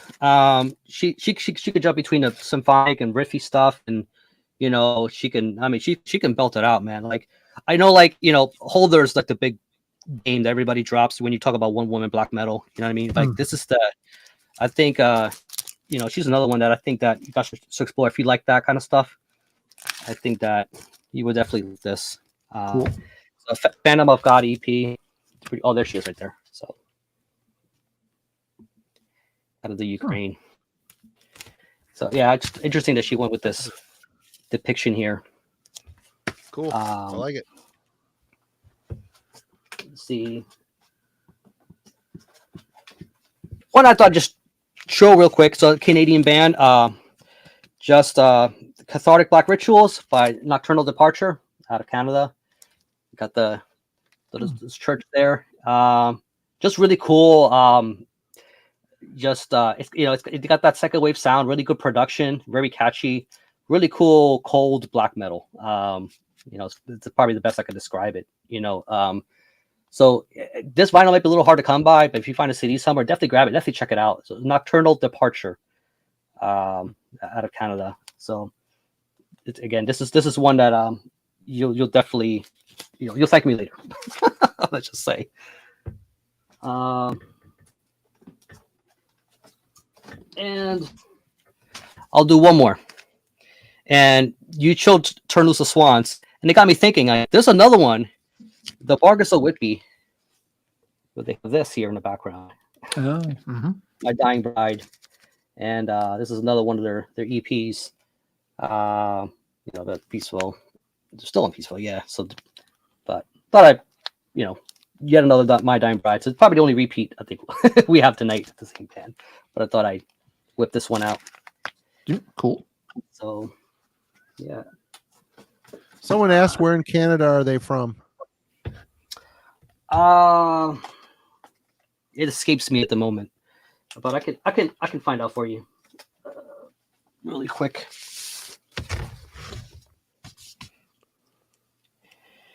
Let me see. This was put out by Death Cult at the time, when they were still going under that name. And what was the band's name, Rick? Nocturnal Departure. Departure. Yep. Let's consult the mothership real quick in case it's not on the album. They are from Winnipeg, Manitoba. Okay. Nice. Alan, are you done, Rick? Are you done, Rick? Yeah. Okay. Alan, you got any more? I've got just a few more. We'll burn through a few last ones here really quick. Let's see. We touched a little bit on sort of the occult and mystical side of it. Sometimes that bleeds over into the horror realm a little bit. Temples aplenty with Lovecraftian themes, such as on Sulfur Eons artwork. So I was going to pull that, and I decided not to. Good job. I figured, yeah, it's a little different take, but excellent artwork. They always have killer Lovecraft art. Excellent German death metal, blackened touches to it. Killer band, killer artwork. This is the band, in my opinion. There's tons of bands that do Lovecraft worship. This is the band that does it the best, in my opinion. They're really good. Yeah, they're very, very good. 80s temple depiction. I don't know if it's this god has abs, and this album has balls. Sabotage's Hall of the Mountain King. Wonder if he's related to the Man of War Eagle. Maybe that's his bird. Like Odin's got his ravens, and this guy has the ripped eagle that flies around and shows him like what's happening down at the gym if the bench press is open, so he can go down and blast the quads and stuff. But so again, temple kind of depiction, not necessarily religious, but getting again into that kind of mystical side, and just a kick-ass album. We've had a couple of Aztecian themed things.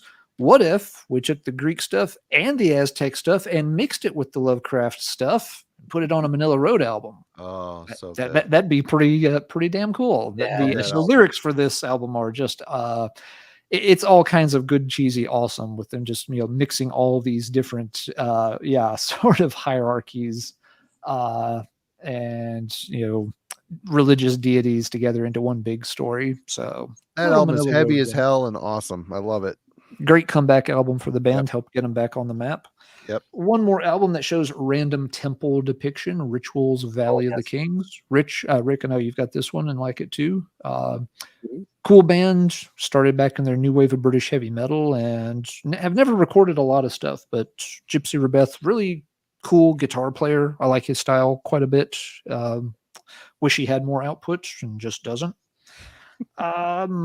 American band that does not get mentioned a whole lot anymore. They were really kind of made a name for themselves around the early 2000s and have split up and gone their separate ways. But While Heaven Weeps, first one, Sorrow of the Angels, more kind of statue rather than building. But this is when they were still a little bit more in sort of the gothic deathy-ish phase. Kind of a little hard style to describe on this one. After this, the Tom Phillips cleaned up the sound a bit, got a little more doom, a little more traditional metal, and this is definitely not my favorite in their catalog, but had a good depiction of an angel. I like it though. It's a little hard to come by. I've been looking for that one.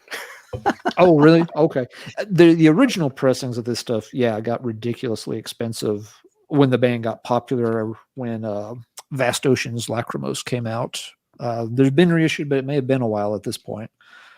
And last but not least, one more crazy old Italian obscurity, but not really doom metal this time. A band called Old Iron. It's spelled Y-R-O-N, but I guess that is like the medieval spelling or something for iron. Interesting. Yeah, it was released in the late 80s. I want to say it was about 89. It's pretty short, 8 songs, but I think it only clocks in at maybe around 30 minutes. It was not on a big label. It was a very limited release. This is another one that I've seen sell for some pretty silly amounts of money on the few times the original shows up. I'm guessing that's some kind of temple church thing on the cover. Not really sure, but I've never gotten to show this one off, and I figured I want to declare it some kind of religious structure and use it tonight. Unlike a lot of the Italian stuff I've shown tonight, these guys are a little more straightforward metal sound. They definitely have that still Italian quirkiness that just seems to permeate most 80s Italian metal. But this is not, in the same vein as, Death SS or Requiem or any of that stuff. It's a little more straightforward, traditional metal structure to it. Not bad stuff. I hadn't played it in a long time. And Shadow Kingdom reissued it years ago. It's one of those releases very few people have ever come across, but kind of a cool listen. And it's got something that kind of looks like a temple. I'm going to call it a temple. And I want to wrap up with an oldie but a goodie. Old Sweet. Iron, for those folks that are wanting to dig really, really deep. Here's one for you to go check out. Not saying it's the greatest thing ever recorded to come out of Italy, but it's worth a listen. Absolutely. And with that, amen. I think we're done. All right. Good topic, Rick. Very fun. Yeah. It was I mean, fun. in fact, we had so little overlap between the Yeah. three of us, even with as many things as we showed. Really gets back to your original point, Rick, that there's a lot of different sort of ways to represent, religious themes and ideas across the music landscape, and we all kind of took different approaches to it, which worked out really nice. I got a tape here, which depicts something that's also not very usual, and I just love this because it's so obscure and not everybody's heard this. It's this band called Torvis, out of Maryland, of all places, and they did their ritualistic sort of Easter Island theme with this album, and they delve in that sort of doomy kind of death thrash, but with this particular release, it's pretty much doomy, atmospheric doomy all the way. None of their releases sound anything like this. This was put out by South Cave, which is an Indonesian label, which is, I really would wish, I almost want to reach out to the band and really beg them to reissue this because it's so good. It's just if the different brand of, like the way you see that smoke, you feel it in the sound. It's just, it's so ritualistic. You feel like you're really there. But it's the only thing I've come across that depicts this sort of very Easter Island, ancient Easter Island kind of period. It says it right here. It's like 47 out of 100. And it was only issued on tape at the time. They're toppling the statue. So, so this civilization did not fare too well in the end. And they threw this in there. But I figured it was worth a show at least. It was something that's, we showed the Egyptian, we showed all these different cultures, but that's another one where these people from the islands, they believed this so strongly, they went and built these tons of statues. Most of us still don't know a lot of their reasons, why they're there, and the origins behind the whole thing. It's like, on this island is very remote, it's very, very hard to get to. Yeah. And the thing about religion is it makes people do a lot of crazy things, man. Like, they do. Especially if you're a true believer, man. Like, they go through a lot of crazy shit. Yeah, the Easter Island, those statues, they were, when they started excavating them, they were amazed at how much more of the statue goes below the ground. It's not just it's amazing enough. It's like a full body. Yeah. And I'm pretty sure the first guys that landed there to discover them were Popeye on his boat, Marty. Yeah, I heard that. You see how it feels, Marty? I think Olive Oil was stranded there. They had him and Brutus got together and went there together. No, I actually used to do I used to do like a little mini lecture on Easter Island for some classes on environmental science, because it's an interesting case study on population growth dynamics and resource management, of how you kind of run into what's called the Malthusian dilemma when your population gets too big for the local area to support. It happens on islands a lot of times because, of course, you've got very limited resources. And I'm way off topic all of a sudden, so I want to shut up and let Rick continue. It's easier to breathe than it is to grow food. It's not what killed them. They basically cut down all the trees and destroyed all the resources. So they're like, where are we going to get more? You can't just run to Walmart, and get more plywood, whatever. They got sick of eating fish. They ran out of spinach. The local really needs to build a Denny's here. Like, it's just, I don't know.